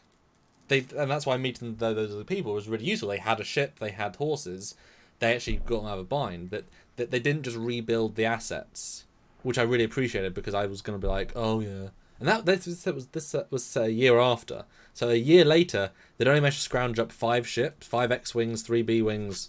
You know what I mean? That's not a lot of stuff. So I really liked that. Ginkgo Yoki, again, puts in $2. Thank you. 100% agree. Part 1 fix, Part 2 finished story. Yeah. Yeah. But then we would have been pissed off because we'd be like, oh, now we got to wait another year for Part 2. They shouldn't have done the last film. I know. Well, I know. I mean, could you imagine starting the second film with Palpatine's voice? I have returned, and then it cuts to all different planets, and his voice just resonates. You're like, oh my god! Like that would have been epic. Although if you had separated this film into 2, obviously you had to double up when you did. Where would you put the split line? So I don't think you can break up into 2 organically. I think it's so intertwined. But where would you if you had to? I don't know. I'd have to watch it again, to be perfectly honest with you. But I think, it's because it is so densely packed that it would be hard to... But having to split it up, it wouldn't be so interwoven, though. Yeah. You know what I mean? Like, it would be easier to do. So... Because the only place I could think of is like the Death Star. Like the climactic bit is the Death Star, and it ends on Leia on Rey X-winging off, and Kylo having either talked to Han, so you don't know where he's gonna go. That would be a good middle. But then you can't have the entire second film to take place just in one battle. Like some films have done that, and it's like it's not satisfying enough. You know, that's I just had to stretch a story. I'd rather this be 3 hours and get some more lines than be 2 films and break the whatever. Yeah. Dreamer out there puts in $2. Finn never said what he needed to say to Rey. It was obviously I love you. Yeah. But and Christopher Rollins, I'm sure it's been said already, but this trilogy wasn't written like a trilogy. No, it wasn't planned out from the beginning like it should have been. So Ryan did his own thing. And DS Ryder loves your Brexit joke. He's quite behind. Glad you like it. Smedley, were the horses in the Star Destroyer stables? No. They had them on the planet. They're presumably native to water moon of Endor. Yeah, and they loaded them on the transport. Yeah. So it's fine. Yeah. They just domesticated them because they wanted to hang out and not be, baddies. They're just like, well, we're not going to come back and don't want to come back to this place. Yeah. What'd you think? Okay, here's something I gotta ask you because I don't know how I feel about this. Okay. What'd you think of the kiss between Rey and Kylo at the end? I was like, oh, why are they doing this? And then I'm glad he smiled and then died, because it's like, okay, at least he had a satisfying ending for his character. But it just seemed really odd and weird to me. Seemed romantic when it shouldn't have been. I know there was that tension between the two of them for 2 movies, but I didn't really feel it personally. It's a great question. I mean, that entire end, I was wondering when it was going to end and how it was going to end. It kept doing things, and I was like, okay, it's doing a thing. I think Rey dying was really interesting, and I kind of wish she had died and Kylo been alive. Even though I had said earlier, I thought the same thing. Had not been redeemed and died. Having seen that weird transition, I wished he had been the one to stay alive. That would have been more, didn't expect that, but okay, well, she did her purpose. Wow. Because then, literally, he is the last Skywalker. Yeah. Yeah. And he redeemed himself in the Force, so he can now go forward being good.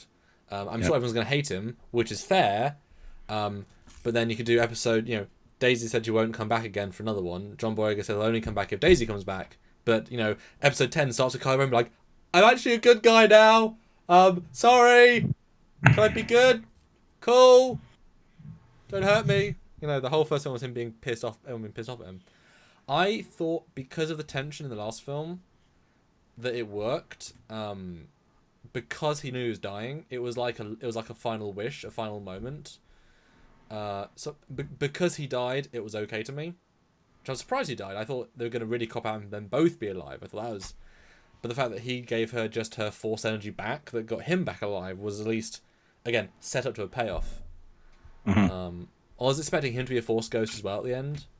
I was too with Leia. Yeah. Yeah. But that would have been two Return of the Jedi. I mean, it's all a balance, you know.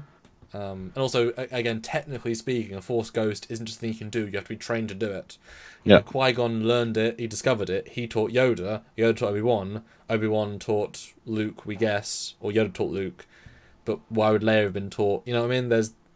Well, Luke had years and years on the island to do nothing but learn about it. So, you know. Yeah, well, yeah. That makes sense. That's fine. Well, back to Luke. I'm really surprised how little he was in this film. I thought they were Me too. I thought he was gonna be a big like.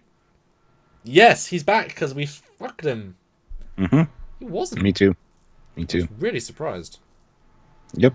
Disappointed was the word I would use, but. But the balance of Leia plus Luke, like having her be retcon training him, that kind of helped.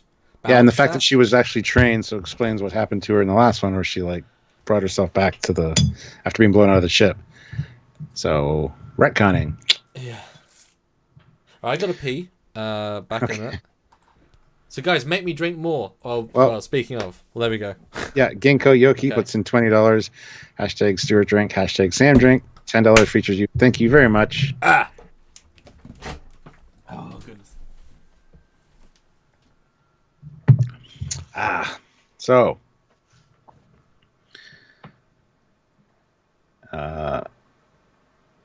I wanted more of the original cat. Well, I think we all did, but I don't. As it is, people are complaining that it was too fan servicey with that kind of stuff. So, yeah, you're kind of damned if you do, damned if you don't. But Richard Kennedy puts in £10. I wanted more fan service. Wanted to see some Force ghosts of fallen heroes. I thought we were going to see Anakin at the Skywalker farm. To see Obi-Wan would have been cool just to finish the saga. I agree with all of that, and apparently there was a scene filmed with Hayden Christensen which was cut, so there is an Anakin scene somewhere. So, you know, once the Blu-ray comes out, we see the deleted scenes. It'll be interesting to see if that be what's in there, and I'm sure it's closer to like a 3-hour-long movie at that point because of that. Hello. I just read Richard Kennedy's super chat. He says, I wanted more fan service. I wanted to see some more Force Ghosts of Fallen Heroes. I thought we were going to see Anakin at the Skywalker farm. To see Obi-Wan would have been cool to finish the saga. And I said, well, if the Hayden Christensen scene being cut is legit and it's in the deleted scenes, we might see that. Might see something like that. Yeah, that was, I thought, a real... I mean, I've said it every film that he should have been in it.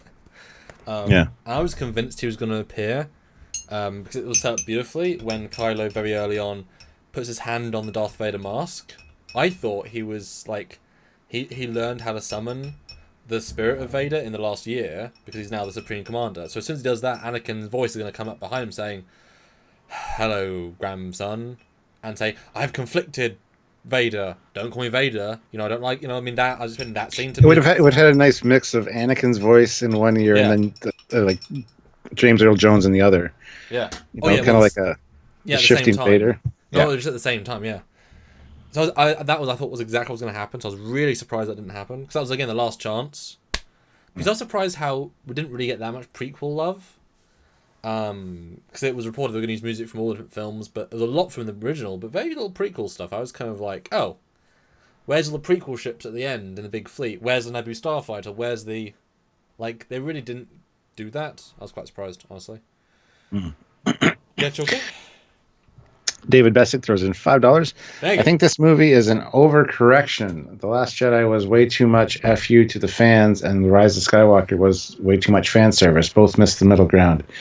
Yeah, but I think the overcompensation in this one made up for the fuck you in the last one, in my opinion. It had to be done, and that's one of the things he's getting called out for. It's too much fan service, too much giving the fans what they want.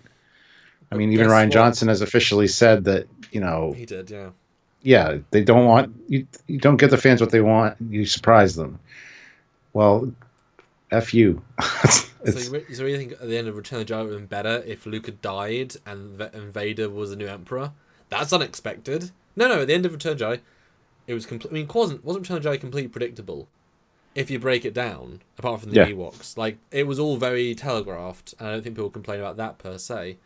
Yeah. I think, yes, it was an overcorrection, but it had to be The Yep. middle ground was the first film, and for me, it's so not great. And I just rewatched it. It's a third of that film you can just cut right out. All the Mars Kanata stuff, a lot of the all the smuggler ship stuff, just cut it right out. Better movie. There's a lot of padding in that film. This film, no padding.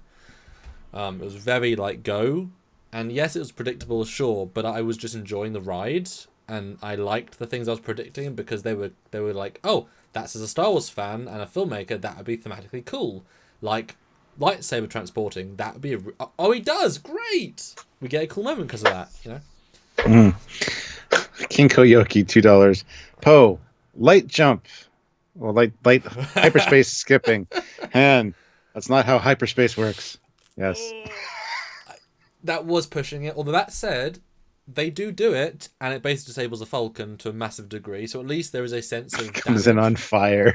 That was that was fun, guys. I mean, could you not tell that the three main actors, the three main new ones, they love this film better than film the last one. Yeah. Like their scenes together, you could tell the genuine enthusiasm behind the scenes. They were enjoying their work, whereas I didn't really get a sense. I just watched it this week. John Boyega wasn't enjoying the Canto Bite stuff. He was just doing them, you know? Yeah. Whereas they were really working well as a team. It makes you wish they'd done it more. Waste opportunity, you know? Yeah.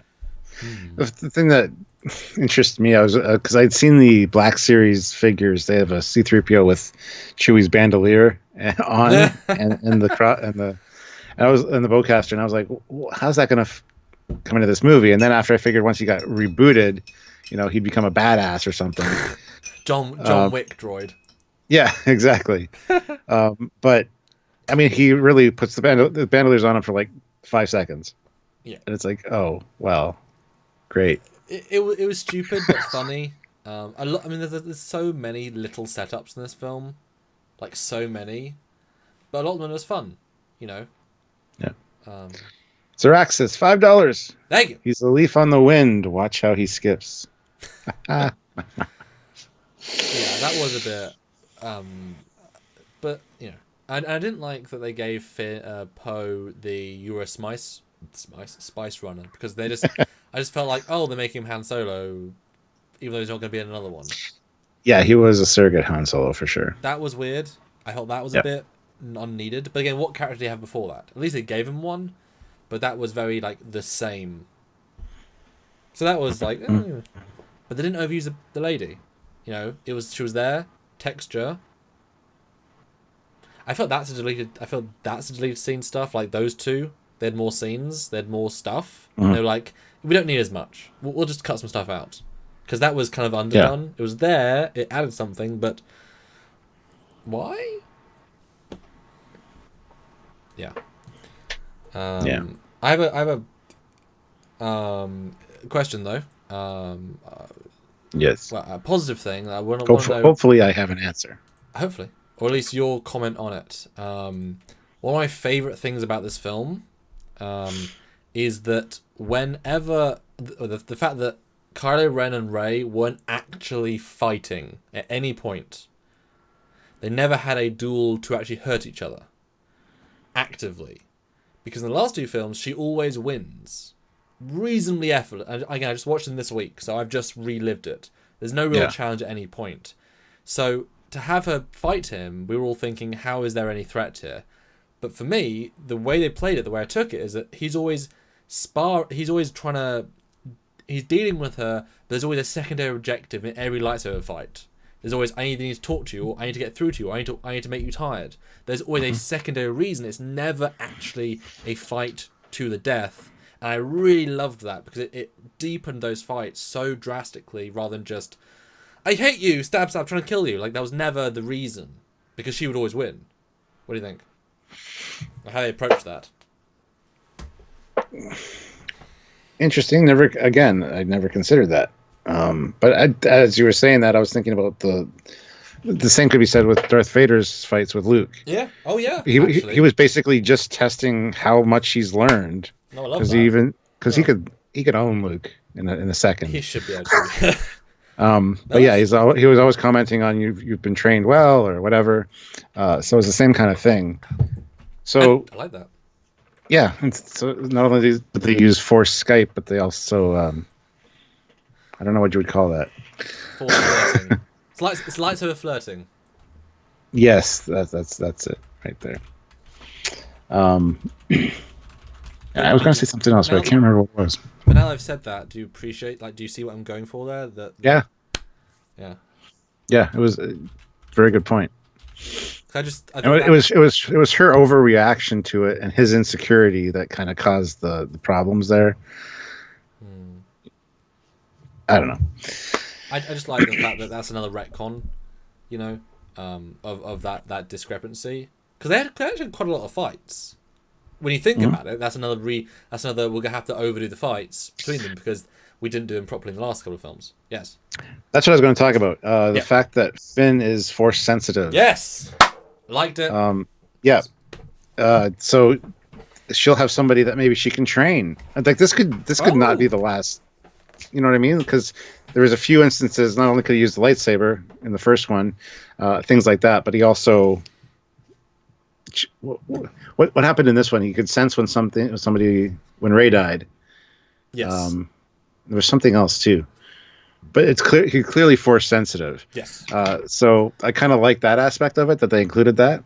That was a great retcon because we had problems with him using a lightsaber because in the original EU canon, you literally couldn't use a lightsaber unless you had some level of midichlorians because you are one with it. If you don't have midichlorians, and there's many books where there's scenes where a bounty hunter takes it and it feels heavier. There's no elegance because it's such a unique thing. You just like gyroscopic. Like you can sort of hold it and do maybe a single but it's not a tool you can use. Whereas he did it effortlessly. So I love that, and I love how small it was but visible, and it doubles down as to why he was the one that was able to not be programmed because he's force sensitive, even a small way. That's why he was the one that could get away because he was force sensitive, and that's another great little retcon, and or why he's lucky several times. I mean, there's things there that help. It also explains how you can defeat Phasma so easily. Yeah, exactly. As you said, lucky. Richard Kennedy puts in £4.99. Thank you. Do you know if JJ wasn't a fan of the prequels? Hardly any of his material references were used. I thought Palpatine made the movie for me. Not sure if JJ was a fan of the prequels or not. Yeah, I don't. Yeah, I can't imagine he loves them. But I mean, I'm surprised by a lack of references in them from this. But you know, I mean, so many of us see their problems that you can't necessarily, you know. Oh, and also mention the waves, which I also realized when you mentioned Finn again there that's he can suddenly also like traverse the waves effortlessly. It's like, oh, he's there. Oh, that was quick. Yeah. Because he's also force sensitive. He was able to channel that.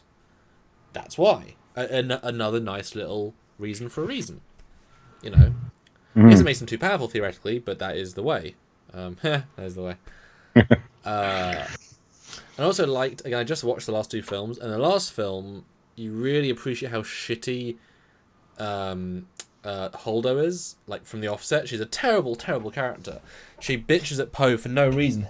Even like she complains at him for being a flyboy, even though he led the team that destroyed Starkiller Base. He led the team that just disabled all of the cannons on this Star Destroyer himself. Like he is the hero of this entire fleet, and you're bitching at him because he got a few people killed. Even though the last movie, which happened 25 minutes ago, half the pilots died as well, and no one cared. So there's no, like, when you watch them back to back, they work worse.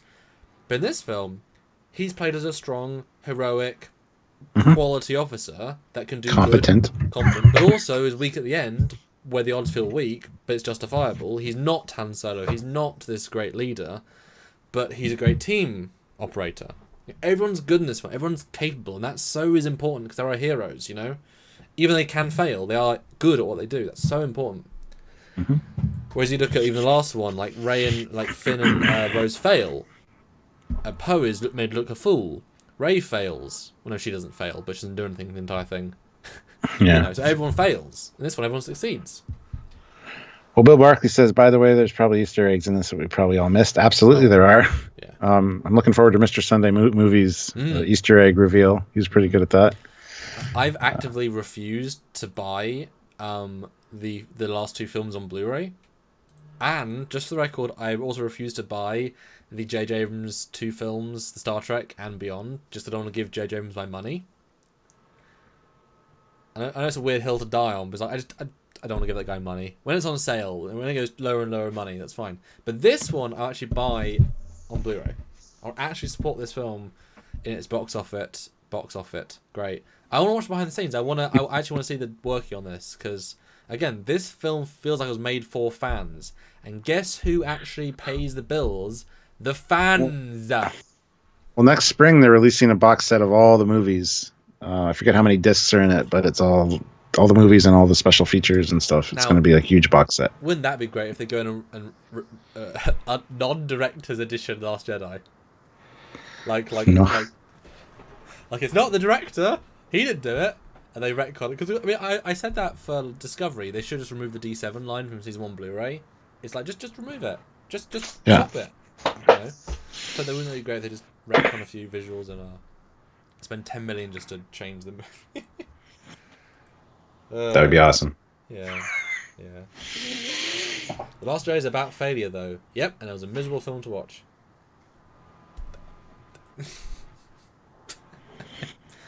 You know. Mm-hmm. There's so much wrong with that movie. But I'd say low expectations really helped this film.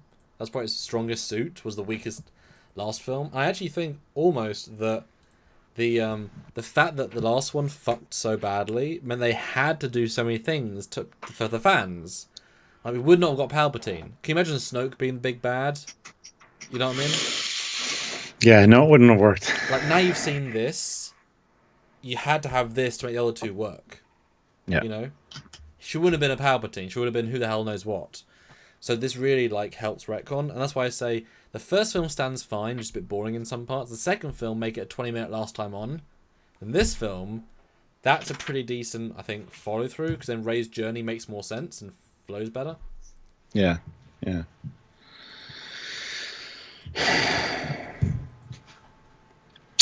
So then...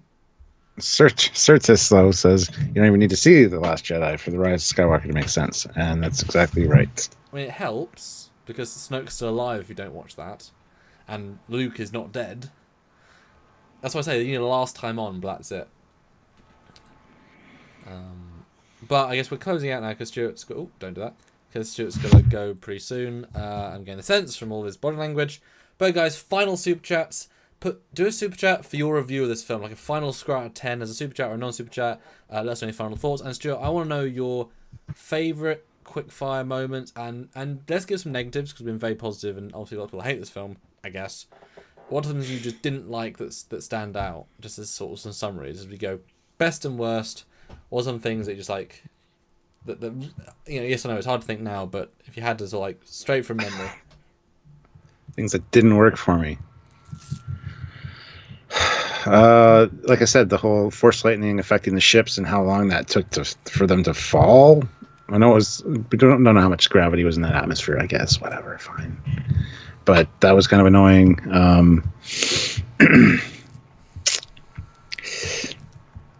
Put me on the spot. I don't like that. I don't know what else. I can't think of anything right offhand. I'm not sure if I bought that. If Mace Windu can deflect one lightsaber bolt and it hurts him, why would 2 disintegrate his entire body? Like, I thought that was, like, a bit of a leap, as, like, just because she's done 2, now it can... Now, you know what I mean? He's not at his peak now. Yes, he's been restored to health, but I doubt he's as strong as he was when he was the Emperor the first time round, because, you know, died. Yeah. So I wasn't that fan of seeing... Like, it was cool to see him be disintegrated, and it was the same-ish effect, but I was like, oh... That's how he's dying? His own lightning again? You know?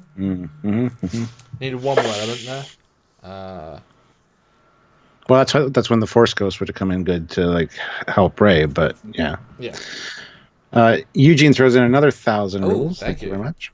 Any thoughts on the space battle? I think the only good shot is from the trailer. The rest is a big ball of blurred mishmash. Nothing comparable to Coruscant and Scarif scenes. That's a great thing to end on, actually. I agree.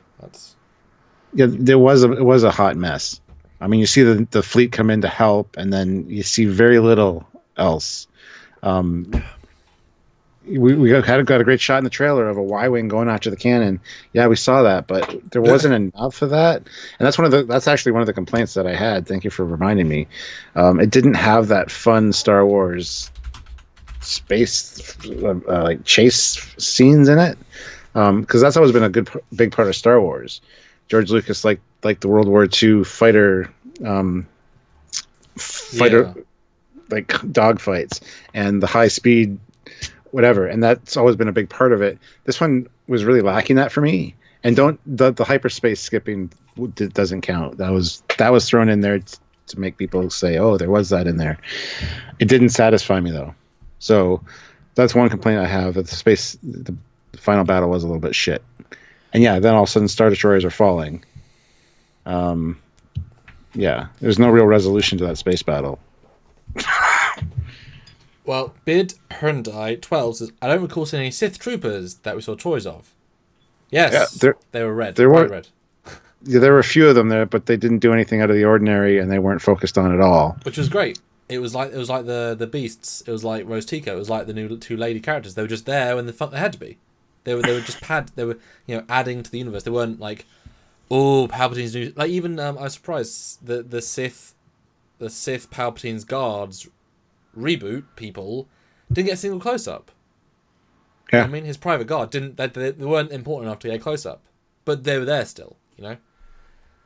But my thought on the battle, it wasn't about the battle.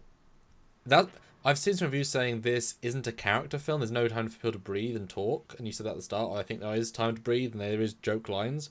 This is a character film about these characters doing things. It's not about, like, they are the focus.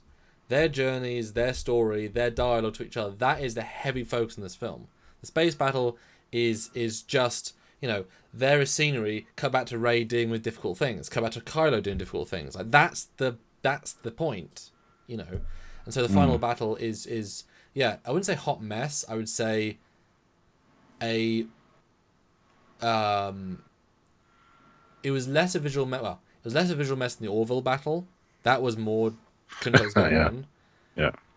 But it wasn't a battle so much as a situation, because the Star Destroyers can't attack fighters effectively enough. There weren't enough fighters being launched because they were on demand, I guess. I wish we'd seen more individual fighters doing something, but it wasn't about that. And also, if there's 3,000 Star Destroyers, no one being destroyed means anything, except the big Star Destroyer, which we got all of the scenario with. It reinforces your thing earlier about a skeleton crew on board, because you didn't see waves and waves of TIE fighters coming to protect those things. Yep. So there is no pilots on board. There was one wave, and that was it. And there was obviously the good guy fighters got destroyed a bit, but that's just. Yeah. It was. I mean, the Scarif battle is brilliant. It's visually interesting. It's very visually simple, but very effective. That's great. Yeah.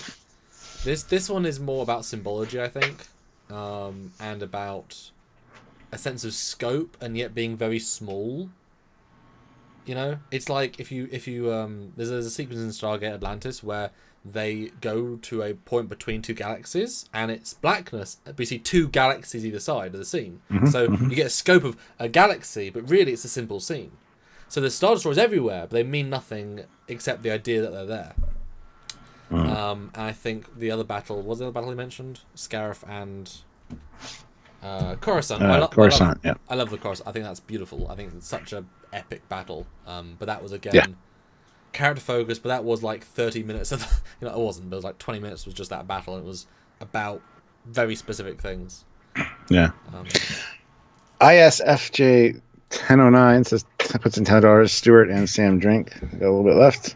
I've got this and this. So he wants me to finish probably about a shot and a half, and not that much. Well, while we're doing that, though, Cerstis says, well, I do think that Leia was forced projecting herself into Rey or Ben because she did not fade away until Ben does. So that's a great point as well. I did think that was weird that she did. I'll be honest.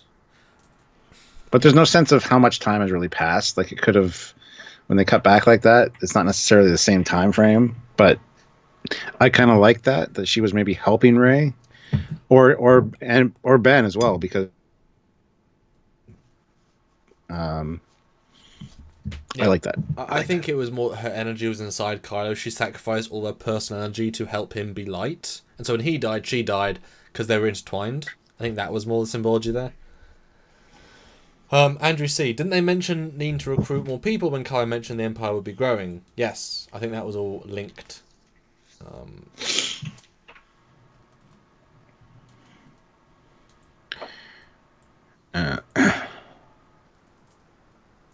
And Bill, they ask, Bill says, are we going to watch The Witcher? Stuart, are we watching The Witcher and then reviewing it? No. I'll probably watch it with Sylvia. She wants to watch it, so. But yeah, I've heard good things about it. I think I bought the game on the last Steam sale, but it's the sort of game that you have to have so much time to play. It's got Henry Cavill in it, so yeah. I'm looking forward to seeing him in another role. I love that guy. So massively underused in the Supermans. It's criminal, honestly, because he's really in Tudors, which I was assuming he's brilliant. Like he really stands out, and then he's Superman, and he's completely plain and nothing. He's given nothing, you know. It's really sad, but he's a good actor. And I heard one review saying the test audiences said it makes the Game of Thrones battles look shit. And it's like, oh, dang, wow, dang. Yeah, what do you think of Lando? His acting, his way he was presented in this one. Better than I thought he was going to be. Mm. He didn't come off as an old fart. He came across as somebody who was still capable. I didn't expect that. I mean, he was respected.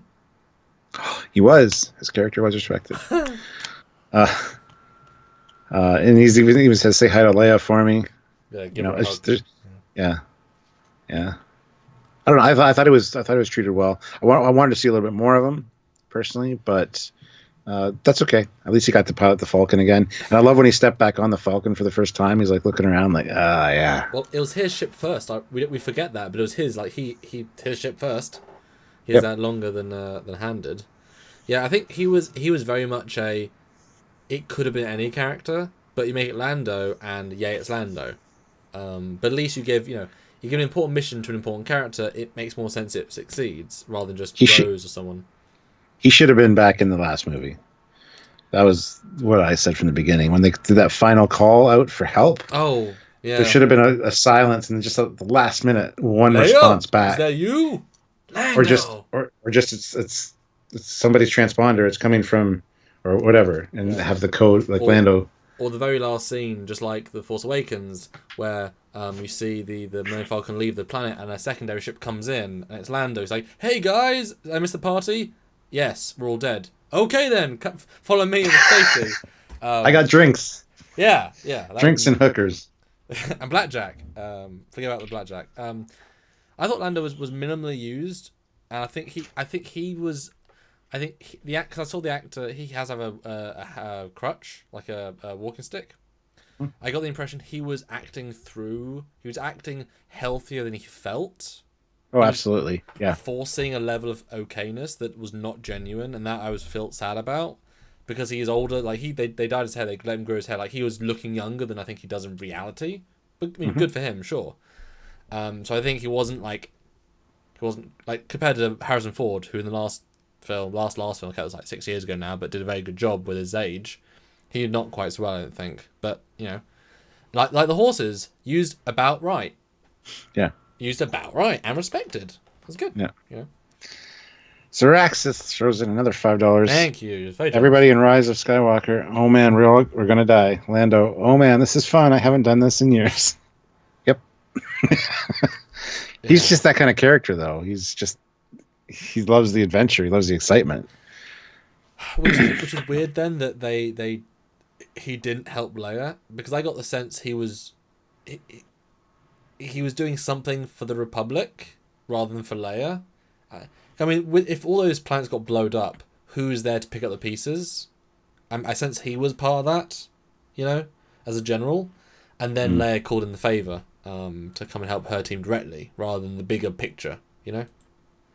Otherwise, what was he doing? Good point. Because it is weird. Because I guarantee he wasn't intended to be back until oh shit. Yeah, I really wanted to see Leia, Luke, Han, and Lando in the same scene, though. Actually talking to each other would have been great. But it is good that as many people were in this one as possible. I mean, because C-3PO got a good bit, R2-D2 a little bit, but Chewie got some nice moments. You have Lando got some nice moments. You had Luke who got a nice moment. You got Han who got a great moment and a great payoff to his first scene. And the other one, his death scene, I thought was a really great turnaround, but different. Leia was as best used as a dead woman could be. So gotta give him kudos for that. She was in it way more than I anticipated. Yeah, that's the great use of having her do one line of instructive dialogue. Although and this is one review I read, I thought her acting in the Force Awakens was pretty bad. Like, you could tell she was rusty as all hell. Force Awakens better, Last Jedi better, but then they're using deleted scenes from the first one, and her acting wasn't good, but it was like 2, 3 word, 4 word sentences of very simple, so there's not much to go on. But at least it was there. But I don't think her acting was good. But again, it's amazingly out of context, and considering they completely rotoscoped her face out and put a new costume on her, amazing, and relighting those sorts of scenes, Jesus. Yeah. No, it's one more question, 2 more questions, but the same question really. What do you think of Leia's saber design? What do you think of Rey's end saber design? I liked Leia's. It felt uniquely different from Luke's. It also felt more feminine. It kind of had like a flowery kind of look to it. I thought anyway. The texture was very different color wise. Yeah. Yeah. And as for Rey's, Oh, hold on. We lost you, Stuart. We lost. I cut out there. I think I did. Yeah. 1 second. Hey, you're back. And Rey's. All right. Rey's I thought was appropriate because it was very janky and junky. And I love that it's a yellow blade as well. But yeah, I mean, it was exactly like the staff she had been using the whole time. Didn't know if you noticed. So I just don't know if she used the handle of it or not, but it looked almost evil, like a Sith one because of the points on black. it. Yeah, and it looked kind of aggressive for a Jedi personally, but I did think it was cool. It was kind of older and junkier. Like, it's her first lightsaber. That's the sign that you've made it as Jedi. Like, more as you go, right? So, and she doesn't have a lot of formal training as far as that goes. So, but she did have the original Jedi texts, which she was able to read for a year with Leia. So theoretically, she should be pretty damn cool by then. And if she has all of Palpatine's midichlorians and shit. I like Leia's saber, although I thought it was a bit too much of a kit bash of Obi-Wan's and Luke's, because it had literally Obi-Wan, like, it had literally pieces from Obi-Wan's. That said, what does she have to go on? You know what I mean? All she's seen is these little bits. And I don't think Luke's necessarily the best at training how to build lightsabers, is the impression I got. Oh, no, I guess it wouldn't have been. Well, it was. It was Ben's Kenobi saber. Looked like what Luke's made his to be on purpose, and then Leia's looked like Luke's. That's more the link. Because obviously Luke's not good at helping her with lightsabers, because he's like, well, the first thing you do is you throw it over your shoulder. But then after you die, you pick it back up. You grab it again. And say it was a mistake. Yeah. And I thought Rey's was cool because it is just her staff, which she kept through all the movies. Yeah. It's what she's familiar with. The yellow I was surprised about, but I mean, I think the idea behind that is that she's not Jedi or Sith, because she's got Sith blood, but she's using Jedi intent, but neither create a true positive. Yep. She's just a positive neutral, which is what they were going for in the last film, of being there isn't just good and bad. I also expected it to be a double-bladed, because she has a staff, right? Still could be. Oh, it literally could be, and that would be cool. It isn't necessarily a staff, or at least it's 2 pieces you can slide together and then. Well, that's like in Fallen Order, because that's what you get eventually. Yeah. You get a staff that comes apart into 2 lightsabers, and you can connect them or whatever. Or similar in some respects to her stupid red saber that slaps together. Which I was glad it was only 1 shot, because it's dumb, but whatever. It is dumb. It's from the animated show, but to make it better.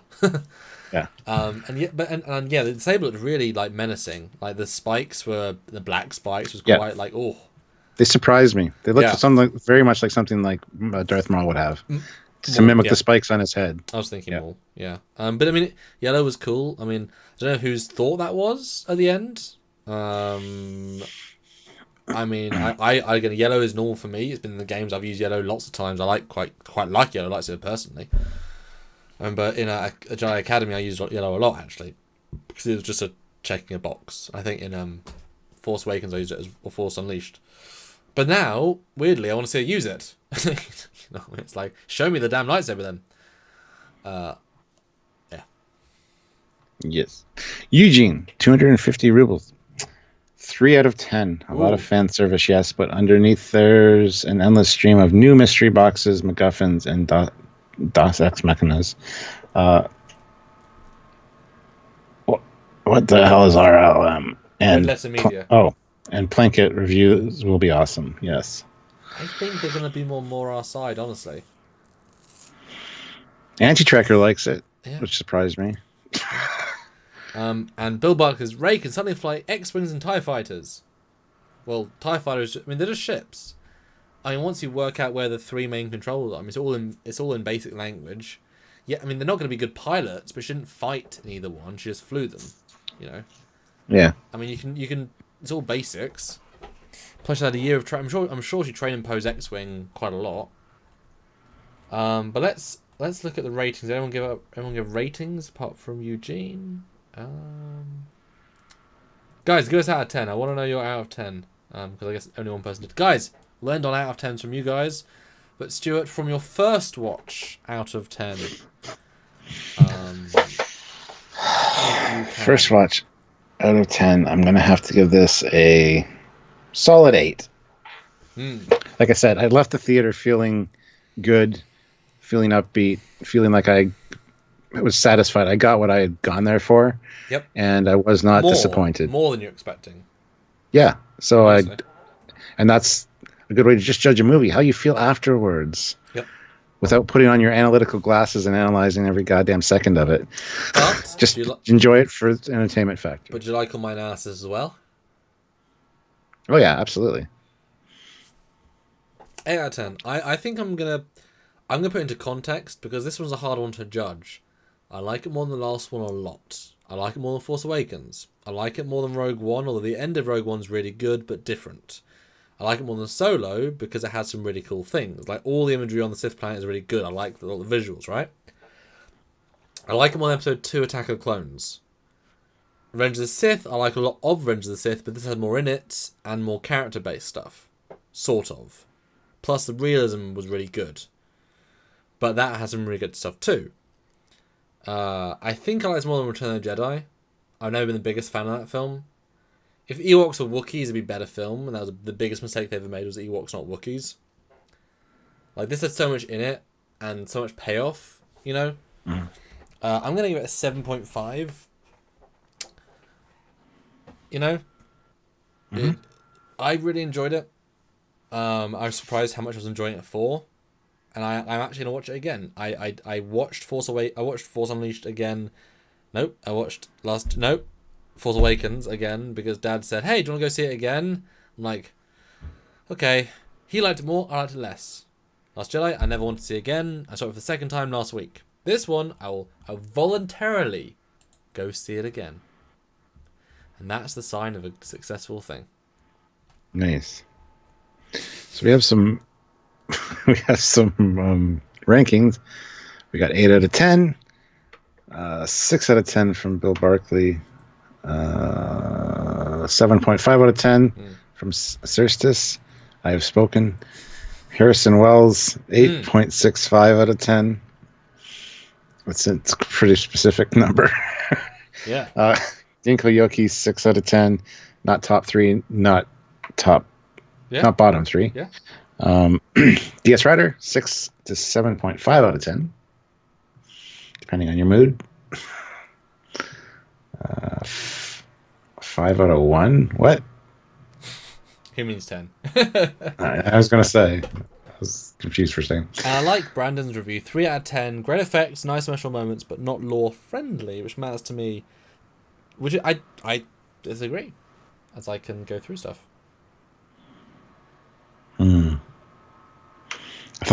Laura Dern takes Last Jedi to a negative score. If I was her, I would not be proud of that, of your work on that film, honestly.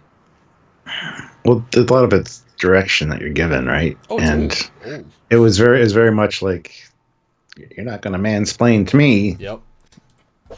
Even though he just saved everybody, like he's the hero. Yeah, I know. I know in the context she's also a hero of battles, but in terms of what we see in the film, she's a nobody, and she's talking down to this guy who's brilliant. Really? Like, her getting mutinied was the most justifiable thing possible. Yeah. And the fact that it plays her off as a hero at the end is like, Rian Johnson's so tone deaf with that. He did not understand what he was making with her. Well, rewatching it again, she's worse.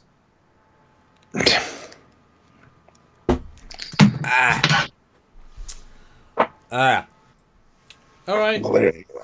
So that was 2 hours and 13 minutes, which I think is justified for the end of the Star Wars saga. You guys have pulled through Super Chats. We are currently behind last month's worst month in 2.5 years of income, or 2 years of income, which is not great. This has helped. This has been better than I thought it was going to be, so thank you. That means a lot. Appreciate it. I don't know if you agree, Stuart, but this was better than I thought it was going to be, Super Chat-wise. It was way better. Yeah, absolutely. I'm really glad you guys came through, so I appreciate that. There is a new Picard teaser trailer. We hope we can sort of fit that in. That is dependent on my family stuff. If that's happening, I might do one tomorrow night because I want to talk about it. You're less keen, but that's okay. We will all do one together if we can, but we might not be able to. And then we'll try and do something in between Christmas and New Year's because we kind of need to get up to probably the Mandalorian. Yes. Chapter 7 and 8 together. We're gonna do the last two together because because honestly, if we do 3 more lives, we can do better than last month, and that is gonna be important for us. So we're right there, and this really helps. So thank you guys in advance. It means a lot to us. And well, so we're looking forward to January with all of the epic stuff coming out. Yeah, I think there we go. Thanks, Stuart, for a fun time. I really enjoyed this chat. I was excited to find out what you thought about this movie. So, and did I surprise you? Did I? Yes. I thought you'd be way more critical of it. Doesn't that tell you something? Yeah, absolutely. And it amazes me all the truly negative reviews. I feel like people are more because each film. I guess the last film was garbage, but that shouldn't define how you feel about this film. Exactly. You know, each one is separate, which is sad. It shouldn't be, but in the sense of it should be a big story. It's like Solo shouldn't have failed because Last Jedi failed. Although if it hadn't, they might not have changed things for this film. So there's politics stuff as well. But okay, Stuart, your final word. I'm gonna go see it again. Yeah, me too. I got to see it at least 2 more times before I can really have a solid base on what I think of it. So we'll see. It might evolve, but I'm really looking forward to watching it again for sure. And I actually got quite emotional when the fleet came in at the end. That was it built up to a good place. I was like, there's so many ships. I love you all. Yeah, I was. I just wish I'd recognised. I wish that I knew more of them because that was where I didn't recognise almost any of them. I was like, where's Naboo Starfighter? God damn it! Because they had 1,000. Well, they had a lot of ships. God, I was looking for an Enterprise somewhere in there. Way at the back. Well, maybe the JJ Enterprise, wouldn't it? Yeah. Or the Vengeance. God. The Vengeance could work, yeah. Because Vengeance is all him. Wouldn't it be great if it was just a fully kit bash Vengeance? He was like, ILM, yes, JJ. You know the Vengeance you made for me? Yes. Put it in Star Wars. What? Put it in Star Wars. Okay. Just change it up 25% because that's how the rule. Okay. See you guys next time. And hope it didn't spoil it for you. Guys. Darth Vader is Luke's father. Right. And Rey was Palpatine's granddaughter. Yeah. And why did we never hear Palpatine had kids?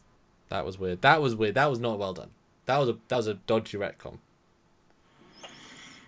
Zeraxis throws in $5. Perfect. Ghost, X-Wings, Y-Wings, Peltas, and all the others. All the ships. Yes. Yeah. We'll probably look at some of them on Fleet Yards. Yeah. For that half a frame that they're in. Yeah. Goodbye, there might be more in the extended deleted scenes. I'll shut up now. Bye, everyone.